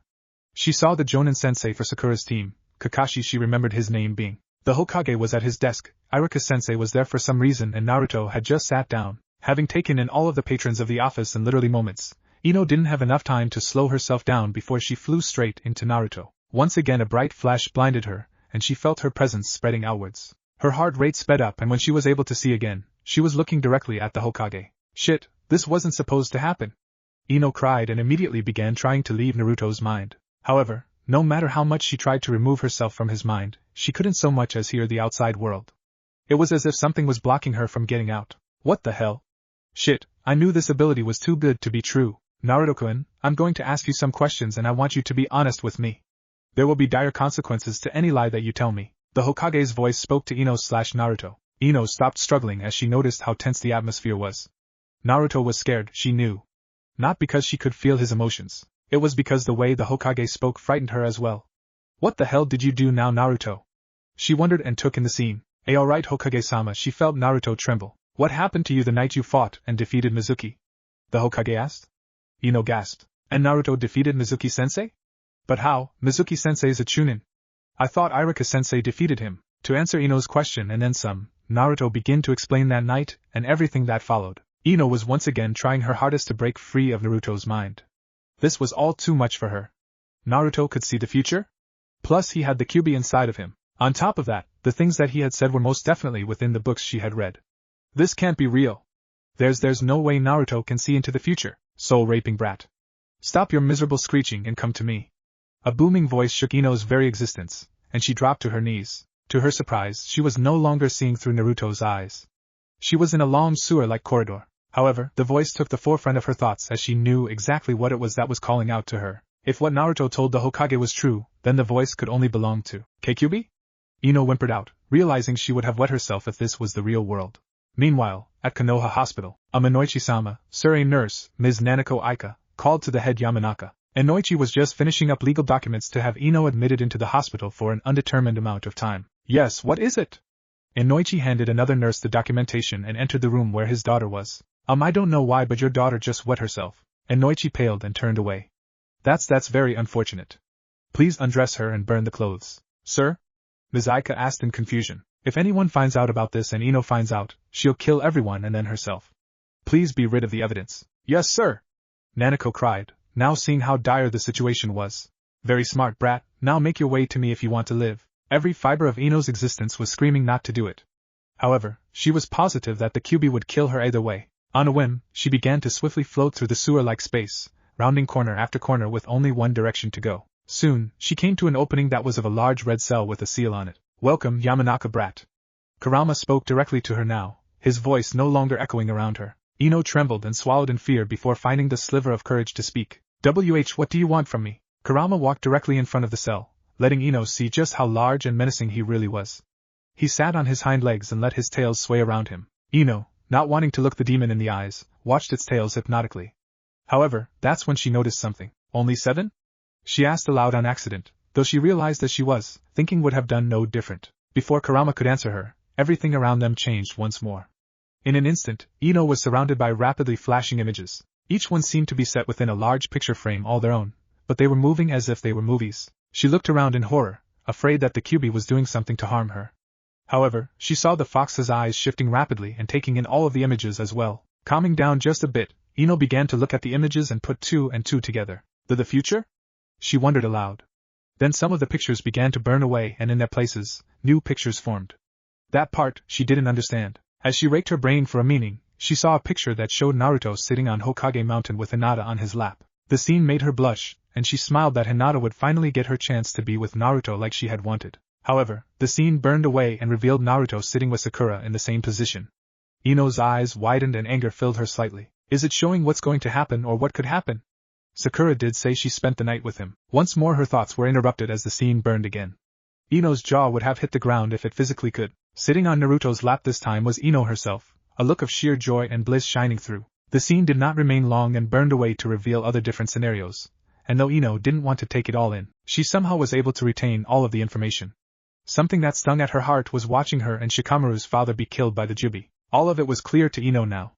Naruto really could see into the future, and things were changing because of him. Even with a clear, concise view on everything, Ino forced herself to remember the picture of herself, Hinata, and Sakura with Naruto, more so than dwelling on her father's and uncle's demise. That's just not possible, she tried to make herself believe. You are quite lucky. I was going to eat your soul, but now that I know the truth, I suppose Naruto could use a mate like you. I am not Naruto's mate. I don't even like him much. Ino paused. I used to like Sasuke-kun. The images of Sasuke leaving and then returning just on a whim pissed her off. She wouldn't dare say she liked Sasuke anymore. However, she was still having a hard time believing and processing so much information anyway. Frustrated, Ino pounded the ground and shed tears. Why can't I get out of here?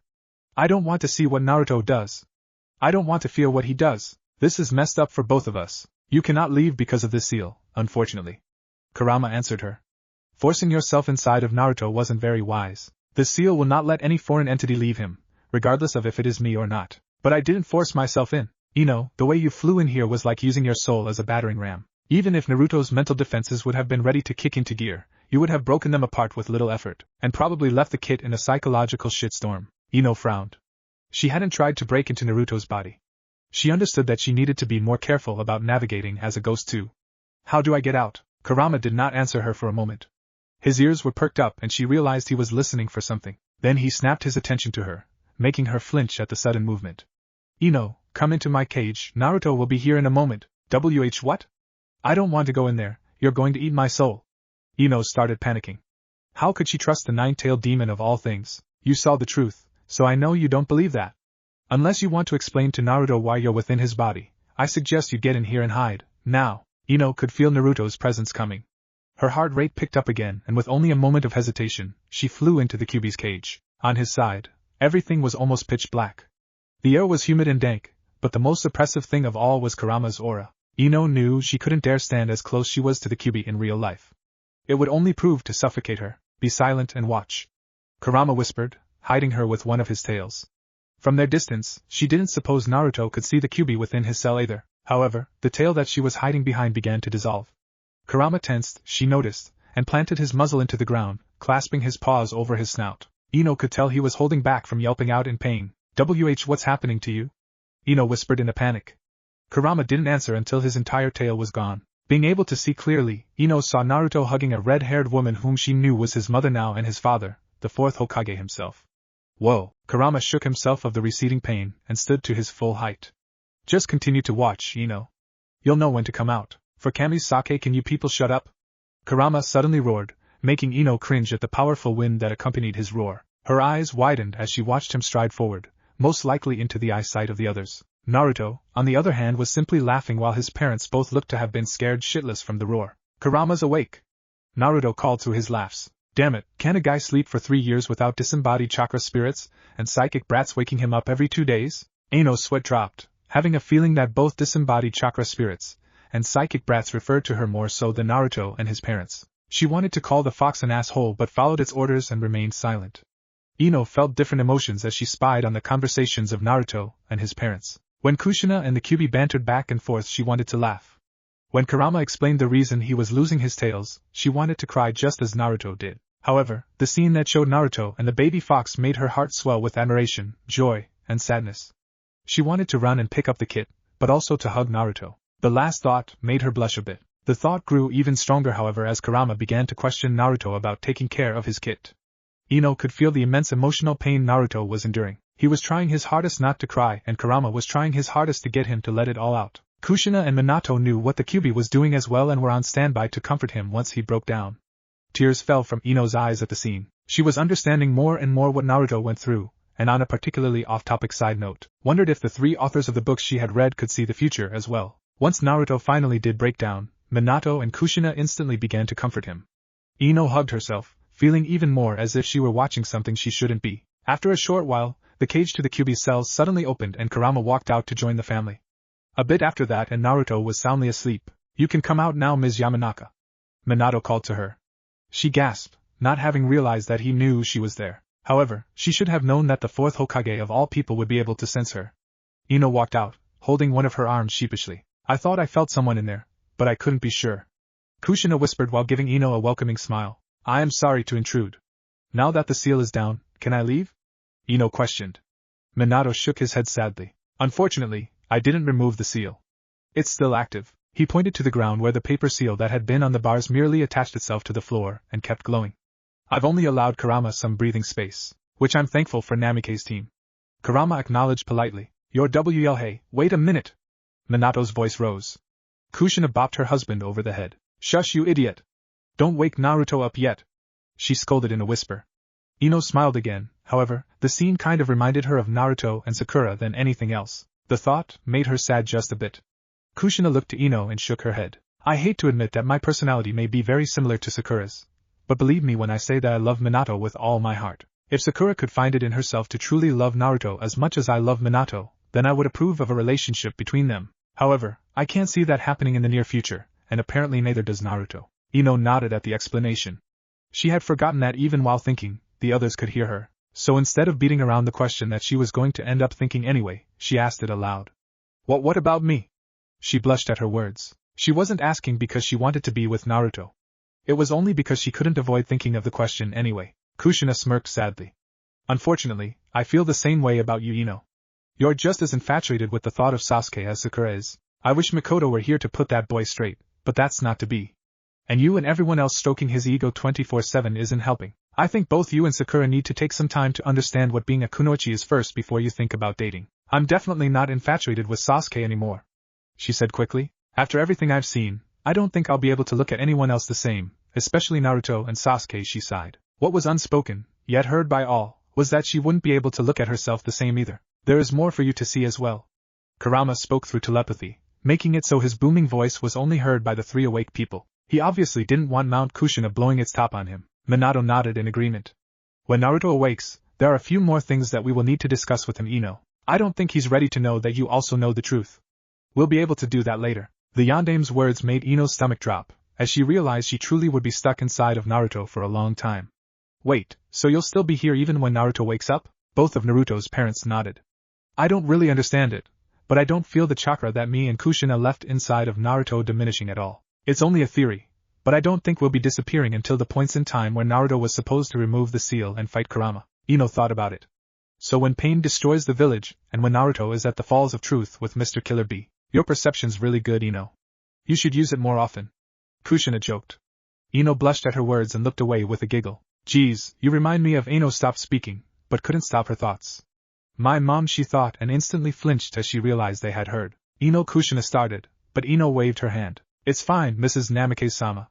I was just remembering her," Ino explained. "I didn't know your mother personally, I'm sorry, and Kushina is just fine. We can talk later if you wish." Ino just nodded, her mood having fallen from the single thought. "Naruto will awaken soon.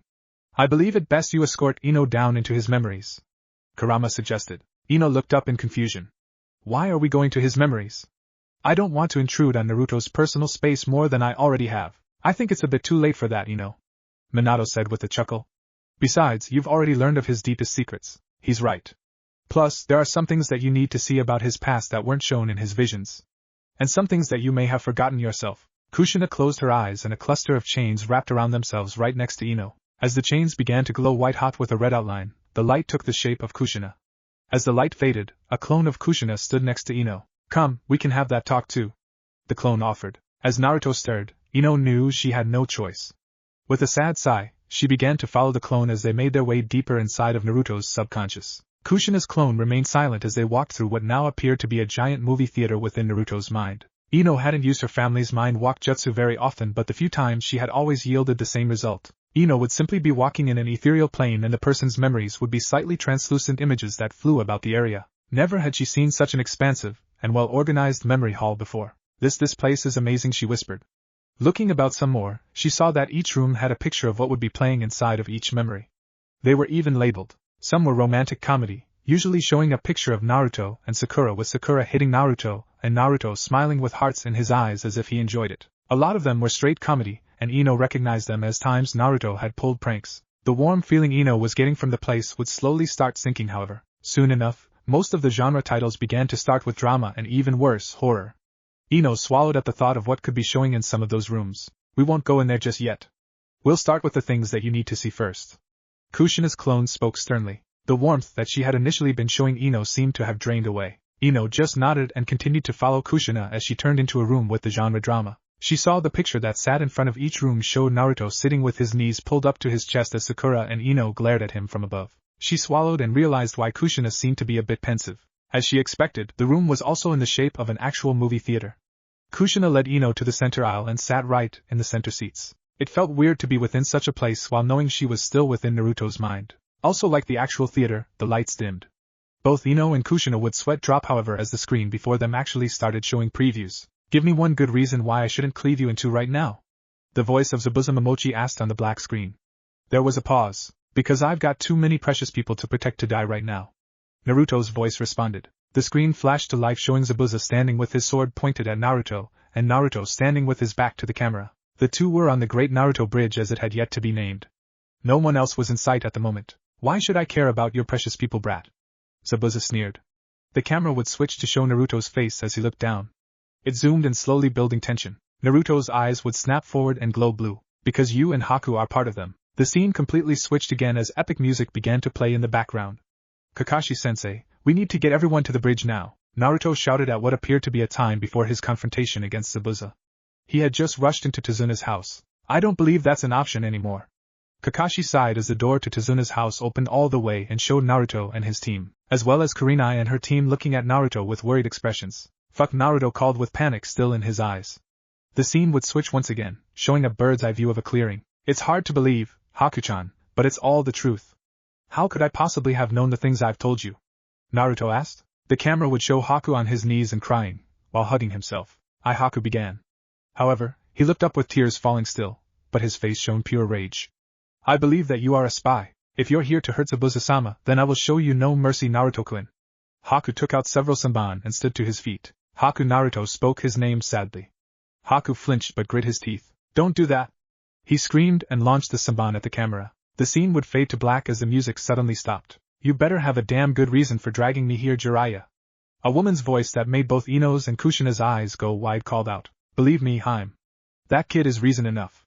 Jiraiya responded. The images came back and began to show fast scenes as the music started up again and built towards a climax. From what Ino saw, it showed Naruto and Zabuza clashing on the bridge, kunai against giant sword. Then it showed Sasuke upside down, flaring through hand signs before unleashing a giant fireball at a target off-screen. It showed Kurenai-sensei get knocked off her feet by a powerful blast of snow only to be caught by Kakashi bridal style, making the female Jonin blush. It showed Sakura and Hinata standing in a clearing facing each other before they both dropped into a fighting stance and Hinata activated her Byakugan. Then it showed the silhouette of a girl with a long ponytail walking out of the moonlight towards a wide-eyed Naruto before the music finally reached its peak. Is that me? Ino wondered. The scene went black and immediately began to freeze with ice.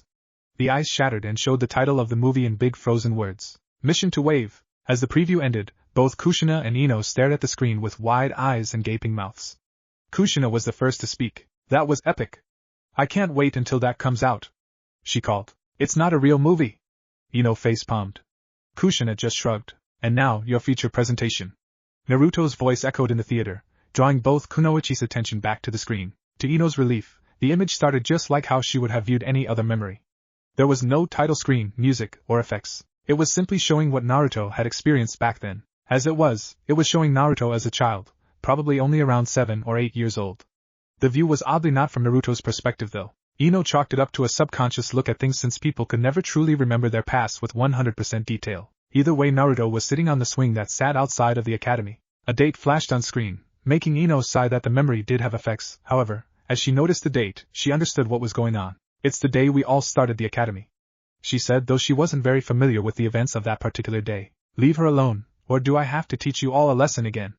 Ino's younger voice rang out from nearby. Naruto looked up and spotted Ino standing defiantly against a group of girls with Sakura cowering behind her. At the head of the group, Ino noticed a young girl named Ami that had been in their class. Geez, I remember this now, Ino said with disdain, only to have Kushina shush her. You can't do nothing stupid, Yamanaka. If you do, I'll tell Irika-sensei on you. Ami screeched. Ino grit her teeth. I'll tell on you first for picking on Sakura. Ino, it's alright, Sakura called from behind her friend. Let's just go to my house please, Ino growled, but seemed as if she would listen to Sakura. That was, until Ami threw dirt in Ino's face. Not a moment after, and Ami had punched Ino right in the face, knocking the girl off her feet. The other girls joined in and began to kick Ino while she was down. Sakura was screaming for them to stop, but the girls just grabbed her by the hair and began kicking her as well. Naruto's heart skipped a beat as he watched it happening. Without hesitation, he stood to his feet. He knew he couldn't fight the girls, for more reason than one. However, in his fear that the two girls that were getting attacked would be seriously hurt, Naruto drew on a power that he didn't realize he had. For a brief moment, Naruto's eyes began to glow red. He made a single hand sign and in a silent plume of smoke, transformed himself into Irika-sensei. Walking over to the two downed girls, he shouted, Hey! What are you doing? Get off of them right now! The girls froze in fear as they heard Irika's voice. Ino, in the movie theater, suddenly gasped. She remembered completely now. Tears welled in her eyes as she knew how the memory would end. Irika-sensei. This isn't what it looks like. Ami sniffed, and pretended as if she were about to cry. Irika just glared. You needed a whole group of people to mess with two little girls. You're pathetic. All of you are expelled. Get off of school property and never come back, Naruto yelled in Irika's voice. The entire group of girls gasped and began to beg for Irika not to. Now, all of them truly did start crying. However, Naruto once again pulled upon the power that he didn't know he had and activated another jutsu. Get the hell out of here! He screamed out using Irika's big-headed jutsu. The girls scattered after that. Once they were all gone, he turned to the two down and sobbing girls. In another silent plume of smoke, Naruto returned to normal. Are you two alright? He asked, kneeling next to them. Ino was the first to try and sit up. Who are you? She asked. She had seen him in their class, and was pretty sure she had seen him around the village a few times, but she didn't remember his name. Even more, the boy looked away in worry at her question. That's not important right now. I should go get Irika-sensei. Naruto was cut off as Ino threw her arms around his neck in a hug and fresh tears flooded her face. We were gonna be ugly now. Look what they did to our faces. Ino cried. Naruto was awkward from the position and nudged Ino off of him without offending the girl. Looking at her face, he saw that she had a black eye and a bruise on both her forehead and cheek. Her nose was bleeding and seemed a little pressed upwards, giving her the image of having slightly larger than normal nostrils. You're still pretty, Ino-chan. One of the most pretty girls I've ever seen. Sakura-chan too, Naruto said innocently, as if it were the most natural thing in the world. Ino's face flushed scarlet, and she slowly stopped crying, wiping her tears but saying nothing. Sakura began to stir and looked up at them, sniffling still. She had a big cut on her forehead, going up towards her scalp, giving her the look of a larger-than-average forehead. She also had a black eye and bruises. When she saw who Ino was talking to, she shot up quick. And Naruto baka. Go away, we're not supposed to talk to you, monster. Sakura cried and hugged Ino's back, as if trying to hide herself from him. She spoke in more fear than loathing though. What? Naruto stuttered, fear evident in his face. Ino rose an eyebrow and craned her neck in Sakura's direction. What are you talking about, Sakura? Mommy said Naruto Uzumaki is a terrible boy. She said he turns into a monster at night, and tries to steal away little girls like us so he can do dirty things to us and then eat us. That's why he's always alone, because he eats everybody that gets close to him. Sakura's glare at Naruto did turn into scorn after that, and unfortunately, Ino's gaze followed as it landed back on him. That's not true. Your mom is a stupid liar, Ino gasped and then on impulse lashed forward with a punch, hitting Naruto right in the eye. Naruto fell back on his butt with a look of shock and hurt on his face. He looked up at Ino with tears in his eyes, not from just the pain, but from the act itself. Ino stood up and glared at Naruto, though she was also conflicted on why she had hit him too. But she stood by what she was going to say. Mrs. Haruno is the nicest lady ever. If you call her stupid and a liar, then you must really be a bad guy. Go away, you stupid monster, and leave me and Sakura alone, Ino yelled and for good measure kicked at Naruto, making him jump up in fear. However, as Ino looked into his eyes, it wasn't fear that he was showing. It was genuine hurt and sorrow. Naruto clenched his fist and looked down, biting his lip. I hate you! You look like a stupid pig, Ino. And Sakura's stupid forehead is bigger than stupid Ino pig's butt. With his shout, Naruto turned on heel and started to run. The scene would fade with that, ending the memory. Ino had actually shed a single tear as the words were spoken and the actions of her younger self shone as bright as day before her. Kushina shook her head in disgust at the scene. However, she saw Ino's tear and remained silent, awaiting Ino's further reactions. I remember now. When I thought about that day, I forgot that it wasn't really Iruka-sensei that had come to save us. It was Naruto. Ino closed her eyes and held back more tears as her awful words and treatment of Naruto repeated in her head, heard by Kushina nonetheless. That was awful. How could me and Sakura be so stupid as to believe that Naruto was a monster? He called Sakura's mom stupid and a liar, and it just made something snap in me. I didn't believe Sakura until he said that. Why?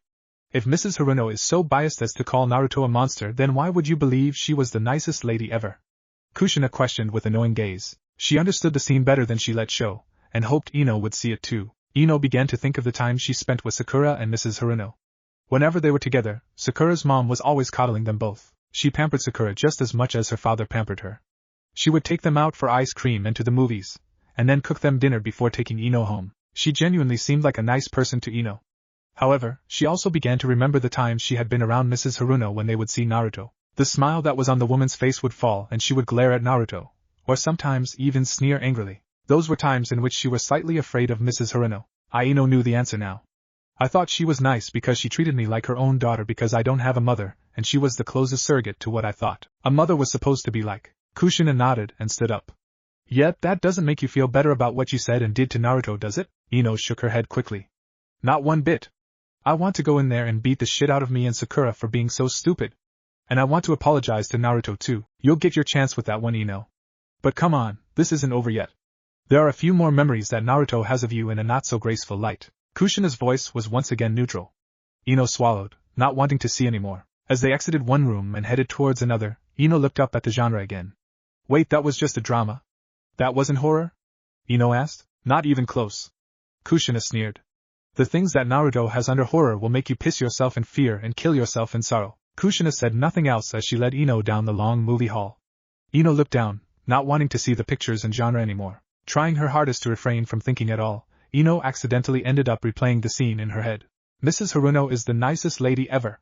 If you call her stupid and a liar, then you must really be a bad guy. Go away, you stupid monster, and leave me and Sakura alone. Ino kicked at Naruto again, however, he didn't budge. Instead, he began to cry just as she and Sakura were. Why, Ino-chan? I'm not a monster. Please don't send me away. Naruto cried out to her. Ino looked at Naruto and held her chest. I am sorry, Naruto-kun. I know you're not a monster. I don't know what came over me. Ino said back. Then why did you say it? Why are you trying to hurt me like everyone else? Naruto said, wiping his eyes. I'm not Naruto-kun, I swear. I'll never do anything to hurt you again. And I'll stop everyone else from hurting you too. Everyone? A voice called from behind Ino, and she turned around only to see the entire village of Konoha standing with torches and various weaponry. Ino snapped back to reality at that point, having walked right into Kushina. That was interesting. Kushina stated with the first smirk Ino had seen on her face since they had entered into Naruto's memories. Kushina noticed that Ino had started calling her son Naruto-kun. Ino would have blushed, but her mind was racing. I felt you. I didn't go inside you just now. Ino said in amazement. That's probably because we're both ethereal right now. The red-haired Uzumaki shrugged. And is that what you were talking about? Ino asked. The horrors, are they what the villagers do to Naruto-kun? Kushina's smile left again, and she turned from Ino. Some of them, yes. Ino's fist clenched subconsciously. Without following Kushina, Ino turned around and looked up at the genres again. Seeing the first horror label, she ran right in without hesitation.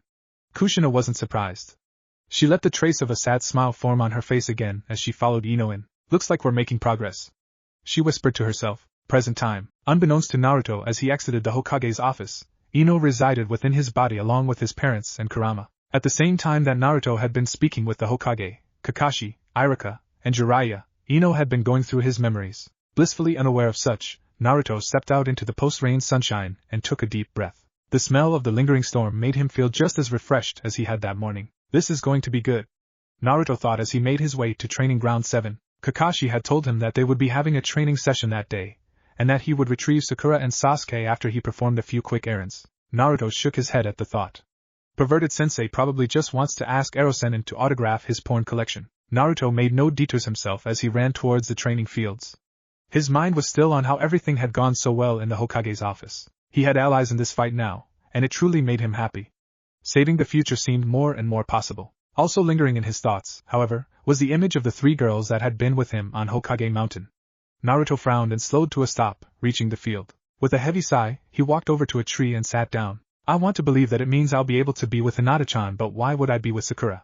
And what the hell was I doing with Ino at all? Naruto groaned. I don't understand this anymore. The future keeps changing on me, so I don't know what to plan for. And what happened to that some things aren't meant to be changed bullcrap? It seems like everything has changed already. A small breeze picked up, blowing gently over the area. Naruto calmed down from the natural occurrence, finding the wind to be his favorite element, even before he had known about his affinity. The wind didn't let anything stop it as it traveled, going any and everywhere. Even water had to follow a set path in its flow. The freedom of the wind made Naruto think of Hinata again. I still haven't saved her exactly. I want to tell her now. I don't want to wait any longer.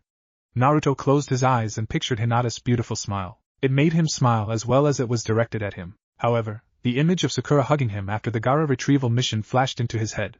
He could vaguely feel it as well. It was a genuine and actual hug, the first real one that showed true affection from her. Naruto shivered at the image, only because he actually kind of liked it. Finally, the image of Ino when they were younger popped into his head. It was the day they had started in the academy. Naruto had just told Ino he thought she was pretty, albeit, he said the same thing to Sakura too. Ino, with her hair short and picturesquely framing her face, looked down and blushed. It was almost as adorable as Hinata when she smiled. You've got to be kidding me, Naruto thought as he shook all of the images away. What the hell did I do to start seeing Sakura and especially Ino like this? This just doesn't make any sense. It's called the domino effect, Naruto. Jiraiya appeared before Naruto in a swirl of leaves. Erosenin, what are you doing here? Naruto called, a bit happy to see his sensei again. Then his words registered.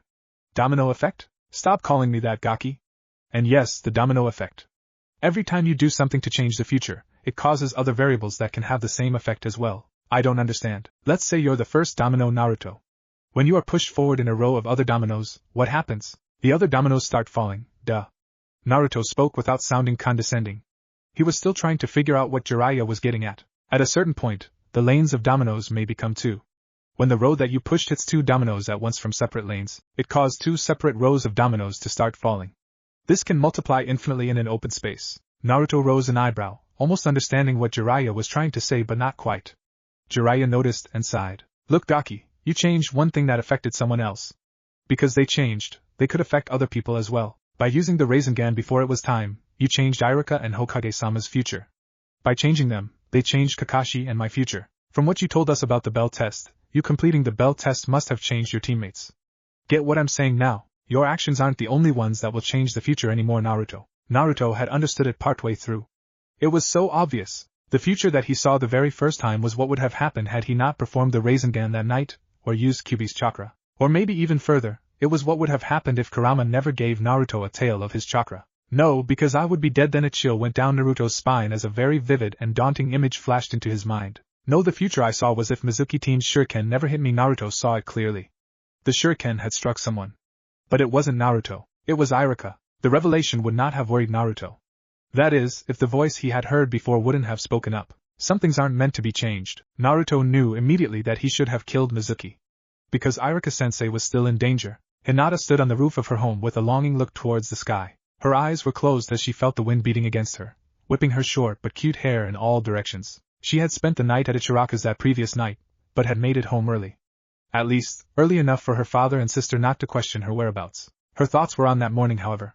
After she got another quick nap in, she felt far more refreshed than usual. It was strange because she hadn't even dreamed that night, and she was sure she would have dreamed about Naruto. She opened her eyes at the thought and frowned a bit.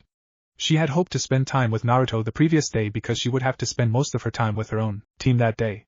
After her talk with Ayam, she was more than ready to admit her feelings to Naruto, for better or worse. Although she didn't know where her confidence was coming from, she was sure she would not lose it anytime soon. Something about that day made Hinata feel like she would need all the confidence she could have. Nei-san, get down here. Father, and the elders have summoned us.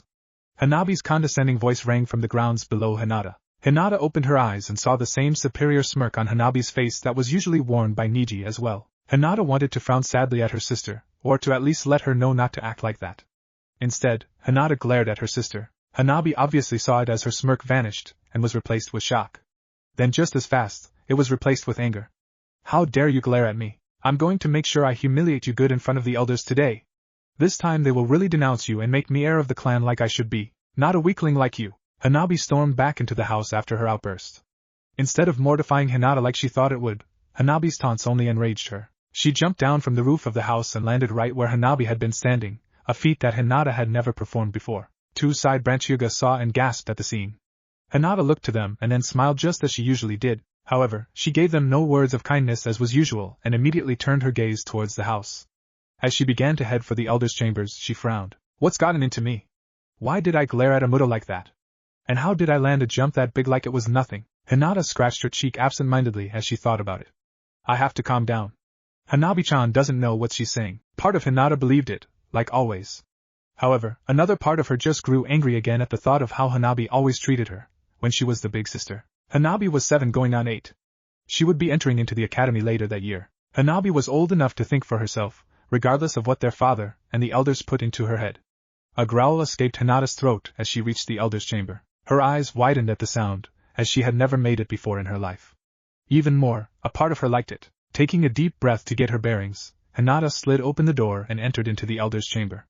It was a large room with large torch stands placed all around. Incenses burned from the torch stands instead of fire, giving the room a dark and smoky atmosphere. Hinata was used to the smell, as it was the same incense she and Hanabi had to use to meditate. In front of her, Hinata saw the 3 elders. Just some old Hyuga men whom thought they knew everything, and that old tradition beat common sense any day. Her father sat on a ceremonial pillow on a stand above them. Hanabi was kneeling on a small pillow that was set in front of the elders. Another was set next to her for Hinata. You're late. I sent Hanabi for you 10 minutes ago. Her father spoke with annoyance in his voice and on his face. Forgive me, father, but Hanabi-chan only retrieved me several seconds ago. Hinata spoke with a neutral tone and poker face, for the first time showing no emotion like a Hyuga was supposed to. Hiashi would have told her to not make excuses, but noticing the look on her face interested him, and he didn't comment on her tardiness any further. Snitch, Hanabi mumbled as Hinata knelt next to her. Hinata had the urge to respond with another word that rhymed with snitch, but decided against it. Her eyes narrowed again as something inside her made her look forward to the contest she knew the elders and her father were about to impose on them. Hinata, Hanabi, one of the elders began speaking. As you know, twice a month, you two are pit against each other in a display of skill and honor in hopes that you two as sisters and as, just get on with it. Hinata snapped up, her Byakugan flaring. That time, she hadn't held back the impulse inside of her. Not that she could anyway. Something was bubbling inside of her, something she was afraid of. Once again she scratched her cheek in annoyance. Hanabi looked at her sister and sneered. You're that much in a hurry to get floored again? Hinata did not say anything, her brow and fingers twitching in both annoyance and anticipation. She wanted to make Hanabi eat her words badly. Hayashi's gaze was still on Hinata, however, instead of a bored expression, one could see the vague traces of a worry frown. Another elder continued. As you wish, Lady Hinata. You two may stand. They did as ordered. Face your opponent and activate your Byakugan. The two sisters faced each other, activating their Byakugan. While Hanabi still wore her arrogant smile, Hinata looked upon her sister with no emotions at all. However, Hiashi could see the chakra forming in her hands already. Show your honor and begin. Hinata and Hanabi made the seal of honor before leaping back away from each other. Hanabi took her fighting stance, the traditional juken. However, Hinata merely stood with her arms to her side and her eyes set on her little sister. Hanabi's smirk became even more condescending. What, are you two afraid to fight now? Or do you know you won't win? Hanabi grinned and then hopped forward on her left foot, and then quickly to the right. Was that supposed to be a feint? Hinata thought and shook her head with a sigh. Hanabi did not notice but Hiashi did. Hanabi kicked forward with her hand cocked back, intent on striking Hinata down with one blow. As she reached her sister, she thrust her palm and struck nothing. Hinata had simply turned her body aside, letting Hanabi's hand fly right under the shadows of her breast. Hanabi looked surprised that Hinata had dodged, as did the elders. Hiashi merely frowned even more and watched silently. Hanabi turned and sent another strike aiming for Hinata's chest, but Hinata sidestepped again. Turning on her heel, Hanabi struck towards Hinata's face just to have Hinata bend her head to the left. Hanabi struck with her opposite hand towards her face again, and Hinata bent her head to the right. Hanabi growled and jumped away from her sister. Stop moving, you stupid worthless piece of trash. Hanabi spat. Seeing the shocked look on Hinata's face, Hanabi knew she had her now. With a dark grin, Hanabi put all of her energy into another attack and dashed forward, her palm aimed at Hinata's heart. She thrust forward and felt something hit her palm. However, it was much too small to be Hinata's body. A quick glance at her hand showed that Hinata had stopped Hanabi's strike with only a single finger. Looking up at the face of her sister, Hanabi saw that the look of shock had passed. Instead, she saw an expression on her sister's face that she had never seen before, nor that she would ever want to see again. It was a look of pure hatred. Hanabi's mouth fell open and her eyes shone fear as her Byakugan deactivated. However, she didn't even get a chance to call out her sister's name before she felt a powerful blow to her chest. The next instance had her flying over the ground and smashing into one of the torch stands, breaking through it like it was made of toothpicks. Her body hit the wooden wall, splintering the wood so loud, Hanabi thought she had broken some bones in her body. As she collapsed to the ground with the most pain being in her chest, she knew she hadn't. She wheezed to take in air but her lungs hurt like crazy. Plus something salty kept getting in her mouth. After a moment, she realized it was her tears. She was crying? She hadn't cried since she was a baby. A jolt of pain in her chest made her cringe and cry more, and she lost sight of everything else around her. Lucky for Hanabi, as she would not hear or see what was about to happen next. Hinata looked at her little sister as she cringed and writhed on the ground, holding her chest and sobbing. The sight of it only made Hinata angrier. Worthless, Hinata whispered as she began to fall into the Jukin stance. Trash. Her voice was low, but came out harsher with each word. I'm sick of it. I'm sick of you and father and the stupid elders and Neji and I looking down on me all the time. I'm sick of it, sick of it, sick of it. Hinata had been building chakra in her hands for as long as she was speaking. With her last words, she flung herself forward, clearing the space between her and Hanabi with a single jump. Coming down with a single palm to end Hanabi's writhing, Hinata caught sight of her father's movement from the corner of her eyes. She pulled back at the last second as Hiashi had jumped in between Hanabi and herself. Hinata landed barely 2 feet from Hiashi. Hinata! Pull yourself together and calm down. You have won! Hiashi called. Hinata looked at her father with blurred eyes, even with the Byakugan. Her chest heaved as she took in deep breaths that steadily got more and more erratic. Jiraiya! Hinata shouted out and rushed her father, much to his and the elders' surprise. Hiashi activated his Byakugan and moved to the side of Hinata's first strike. She did just as Hanabi and spun on her heel, aiming a strike at Hayashi's chest. Hiashi deflected the blow as it was faster than he expected to dodge, and then moved aside again, putting a small bit of distance between them. He was trying to lead Hinata away from Hanabi, lest she accidentally, or intentionally, hurt her further. Hinata! Why are you so angry? You have bested your sister, showing that she is the weak one. We see that you are strong. You are worthy of the Hyuga. Hiashi spoke calmly, hopping to break through to his enraged daughter. His words, however, only proved to push Hinata's growing rage over the edge. She is not weak. She is the way she is because of you bastards. Hinata screamed, and to everyone's horror, flared her chakra. The elders had not activated their Byakugan and realized this was reason for alarm. Hinata's chakra was clearly visible about her body, and even worse, it was a deep tint of dark blue, whereas normal chakra was light blue. Hinata's eyes also seemed to tint with a hint of lavender. I want to be worthy of mother, not you. Hinata flashed forward, feinting to Hayashi's left, but he saw her on his right. He was taken by surprise by the movement. It was as if she were flowing like water around him. He felt a strike to his back, shutting off Tenketsu. Then another to his ribs. 3 to his left arm. Knowing where the next strikes would be coming from, Hiashi turned and used his right arm to catch Hinata's strike, just an inch from his heart. Her eyes widened as Hiashi was breathing deeply, sweat pouring from his face. The look on Hinata's face let Hiashi know she had come back to her senses. He let her go and dropped to a knee. How dare you attack the clan head so viciously? One of the elders bellowed while standing up. Shut up! Hiashi yelled.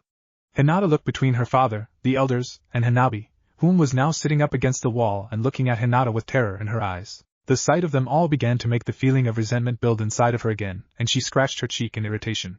She noticed it was itching worse than before. It was wet too, just as Hanabi. Hinata hadn't realized she had started crying. Hinata Hiashi called his daughter, and his voice made her flinch. With a painful howl, Hinata turned and bolted from the room. Hinata ran out of the main house, and right into someone else she hadn't expected, nor wanted, to see at that moment. She looked up with tears still staining her face at the visage of her cousin, Neji. The glare he leveled at her reminded Hinata of what she had just done, and she looked away before the anger in her could rise again. Excuse me, Hina. Before Neji could finish his words, Hinata threw her arms around Neji's neck and cried into his shoulder, howling with all the pain that she had been planning to unleash on Hanabi and Hiashi. She squeezed Neji tightly, not caring if he were trying to push her away or not. Neji was too shocked to do anything.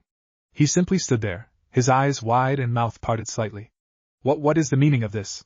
He could only think in fear. Hinata's hug was powerful, yet as warm as the last hug that he had received from his father. The amount of pain that he could sense radiating from her made his own suffering seem like a petty grievance. So instead of pushing her away, he just stood there, arms to his side and his gaze down. After a few more seconds, Neji resisted the urge to move her away and spoke. "Are you done yet, Hinata-sama?" His voice didn't have the edge that it usually did when he addressed her. Hinata didn't respond right away. Only a bit later did she let go of Neji, her face facing the ground. She was reduced to sniffles as she looked up into Neji's eyes. He still wore his same passive look, but the hate that Hinata usually saw wasn't there. Maybe it was just suppressed for the moment. "Neji and I," she whispered. "Is this what hatred feels like?" she asked. Neji's eyes widened again at her words. That's when he saw Hiashi limping towards them with his left arm in a sling. He walked with his cane, but looked as if he truly did need it. Hiashi-sama. Neji spoke and saw Hinata's eyes widen and her body tense at the name. Neji moved forwards, putting himself between Hinata and Hiashi. "Is there something wrong, Hiashi-sama?" he asked. Hiashi saw how Neji moved protectively in front of Hinata and paused. "I wish to speak with my daughter. Please leave us be." Neji frowned and looked back at Hinata. He saw the look of pain in her eyes and frowned even more. Hinata didn't understand what was going on. Why was Neji looking at her like that? Why did it seem like he was defending her from her father? "If it is alright with you, Hiashi-sama, I wish to have a quick word with Hinata-sama before you do. Please, it will only take a moment." Neji asked. "It will have to wait." Neji. Before Hiashi could finish speaking, Neji grabbed Hinata's hand and began to run. Hinata stumbled from the first few steps but regained her balance and began to run with her cousin. "And Neji and I, what are you doing?" "You did not wish to speak with him," he simply said. But why are you helping me?" Hinata asked. Neji glanced at Hinata out of the corner of his eyes, looking into her eyes again. Confirming what he had saw earlier, he answered her. "Because your eyes know hatred, Hinata-sama. You have done something I thought impossible. You have changed against fate itself." Hiashi watched as his daughter and nephew made their getaway. He was shocked into silence for several moments. However, his visage softened just a bit as what happened slowly sunk in. Neji was protecting Hinata from him. The act in itself let Hiashi know that something was changing within the Hyuga family, something big. He knew of the disdain that Neji held towards the main branch, and he knew of the hatred that he directed at Hinata. Hiashi had paid it no mind generally, believing Neji to be a nuisance of a child almost as much as Hinata. Dared to say that he had actually encouraged Neji's loathing of his daughter, a thought that he found extremely profound and disgraceful. Turning to enter back into the main manor, Hiashi heard the voices of the elders crying out and complaining in rage. He entered the chamber to find Hanabi sitting where she had been struck down, her knees pulled up to her chest and a look of sheer horror still on her face. The elders were arguing amongst each other, and Hiashi opted to tune them out for the most part. Instead, he headed towards his youngest daughter and knelt before her. Hanabi looked up into her father's eyes and flinched, coiling in on herself even further. "I'm as sorry too, Sama. I didn't mean to be weak. Please don't hurt me anymore." Hanabi stammered out quickly as tears began to storm down her cheeks once again. She put her head down and held her hands above her head, sobbing hysterically at the beating she believed she would receive. Hayashi's frown deepened at the display in front of him. His daughters truly feared him. Not respect or love. It was fear. He wanted to question how this had come to be, but Hiashi was smart enough to see his own transgressions. As he stayed kneeling before Hanabi, Hiashi began to think of exactly what it was that had happened. After thinking not only of the day's events, but the events from the passing of Hinata and Hanabi's mother, Hiashi finally opened his eyes. He had broken his daughters. Hinata had finally snapped under the pressure that he had put her under. She was always emotionally fragile, just like her mother, and Hiashi did not cater to that like he should have. Hanabi was a tender child as well, and Hiashi had purposefully stripped her emotions away while she was young, as to not have a repeat of Hinata or his wife. With dread falling onto the deepest part of his soul, mainly because of seeing his wife's face and how she would have cried herself to sleep with the way he had been raising their daughters, Hiashi stood up slowly. The weight of his transgressions was slowly piling onto him the more and more he thought about it. "I'm sorry, Hanabi," he whispered to the cowering girl, though she made no indication that she had heard him. Turning as swiftly as his sore body would allow, Hiashi turned his sharp gaze on the elders. "Silence, you miserable fools!" The elders jumped from the outburst, and even Hanabi looked up in shock. "Hiashi-sama, we apologize for not stepping in when that wretched daughter of yours attacked you." One of the elders spoke. "Indeed. We will see to it that that ingrate gets a severe punishment." The female elder shook her old fist. Hiashi slammed the butt of his cane into the ground with an audible bang that rung through the chamber. "There will be no such punishment. Hinata is to be pardoned of all misgrievances to my person and to Hanabi as of immediately. She has done nothing wrong. As well, I am calling a clan-wide meeting to be held tomorrow at noon sharp. All members, including the side branch families, are to attend, regardless of chores to be done. I expect no one, not even you elders, to be tardy. Do I make myself clear?" The elders could only nod dumbly at Hayashi's proclamations. Filing out one after the other, the elders departed to notify the main and side branches. With only himself and his daughter left, Hiashi took a deep breath and for the first time in years, smiled sincerely. Hanabi, come with me please. The youngest Hyuga had been entranced by the scene and she didn't know how to react at first. However, on instinct maybe, she jumped to her feet without further hesitation in fear of what her father would do to her if she dallied. Hiashi took note of it, and fell even further into despair. The two began to traverse the main manor in silence. Hiashi took slow strides and Hanabi walked with her head down, trying her hardest not to even breathe too loudly. However, the small Hyuga's thoughts lied with her sister. After everything that she'd been taught by her father and the elders, she had truly believed herself stronger than her sister both physically and emotionally. There were the rare few occasions in which Hanabi questioned whether they were treating her sister right or not, but she was always ensured that Hinata was weak and an embarrassment to the Hyuga clan. Her sister had proved today that she definitely wasn't weak. Even worse, Hanabi saw rage and hatred in Hinata for the first time ever. That thought alone terrified Hanabi to the core. She had never even dreamed that Hinata was capable of anger, or especially hatred. The amount of rage and loathing Hinata emitted that day honestly made Hanabi almost piss herself. Even worse, the look in Hinata's eyes showed that she truly would have struck Hanabi down too. Her own sister had tried to kill her. Her sweet, caring, nurturing sister. Hiashi stopped walking and Hanabi did on instinct.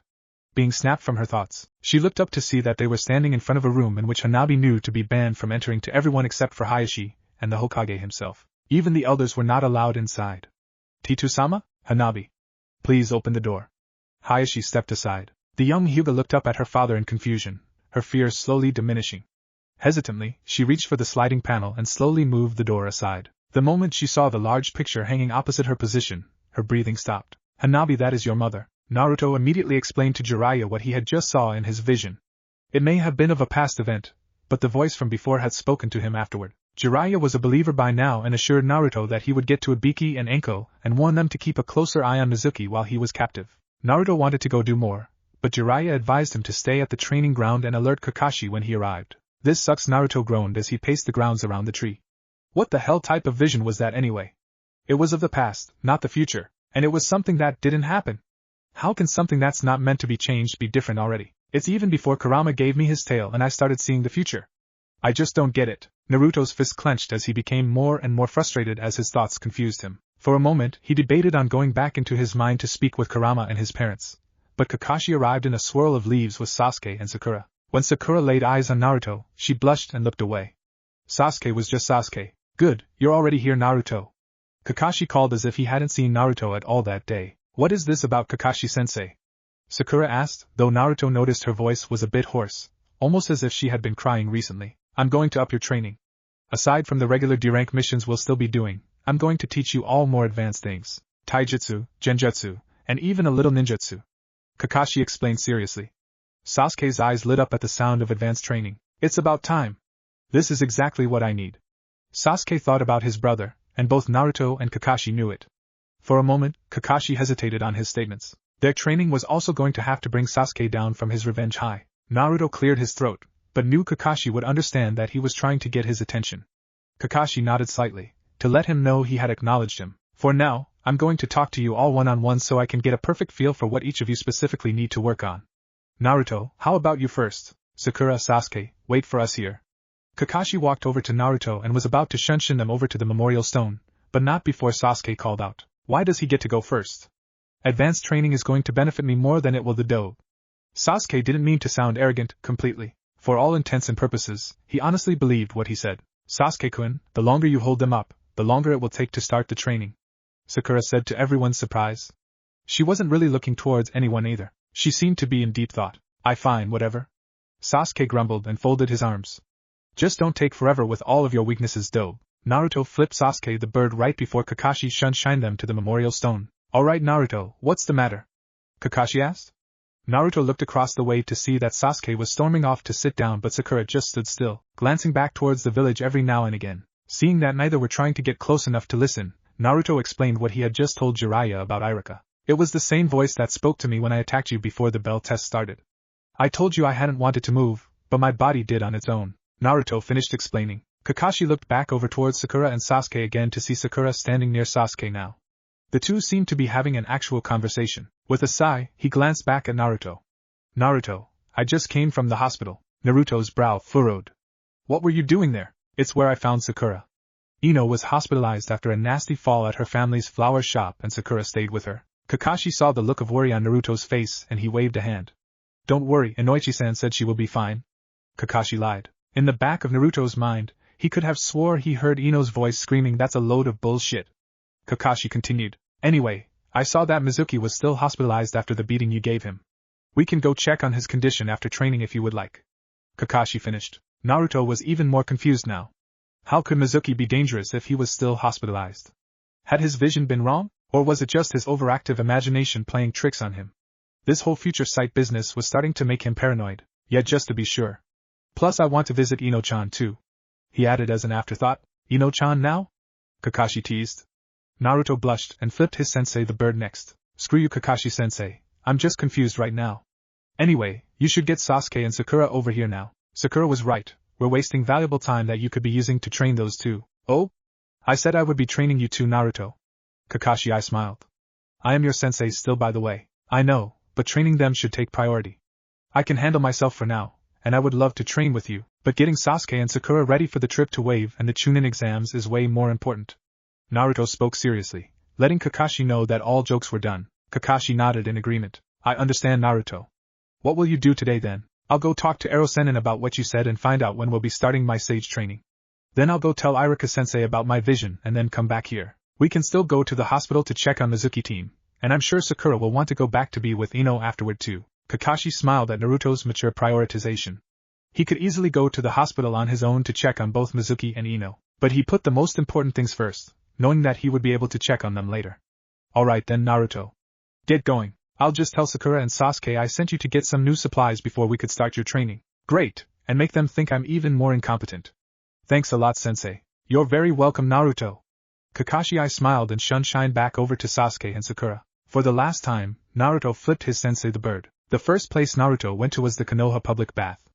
To his surprise, the Toad Sannin wasn't there. Taking a moment to think about where else the old man could be, Naruto skeptically went to the ANBU HQ. Before he had even made it partway to the path that went alongside the base of Hokage Mountain, an ANBU stopped him. Where are you going, Uzumaki-san?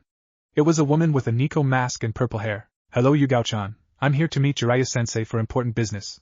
Naruto spoke calmly and held back a smirk as he saw the Nico-masked woman flinch at hearing her name. She hesitated for a moment before responding. Please refrain from using names, Uzumaki-san, and I cannot allow you to go any further. I was not notified that you would be coming, nor are any genin allowed in this vicinity anyway. She kept her professionalism up. Naruto was impressed she didn't lose her cool at him calling her real name. She didn't even reveal that the path he was on indeed led to the ANBU HQ. She was a bona fide ANBU, noted especially since he could see the kunai she had drawn in case he wasn't who he claimed to be. Naruto began to remember why he knew Yugao so well and then frowned sadly. Oh yeah, she's Hayate-sensei's girlfriend. Naruto's mood dropped a bit as he remembered that Hayate died in the Sound invasion a few months from then. The sickly Chunin had also been a secret ANBU just like Iruka and had performed his duty admirably. Unfortunately, unlike the Hokage, his being was not immortalized. Uzumaki-san, I must ask you to please leave at once.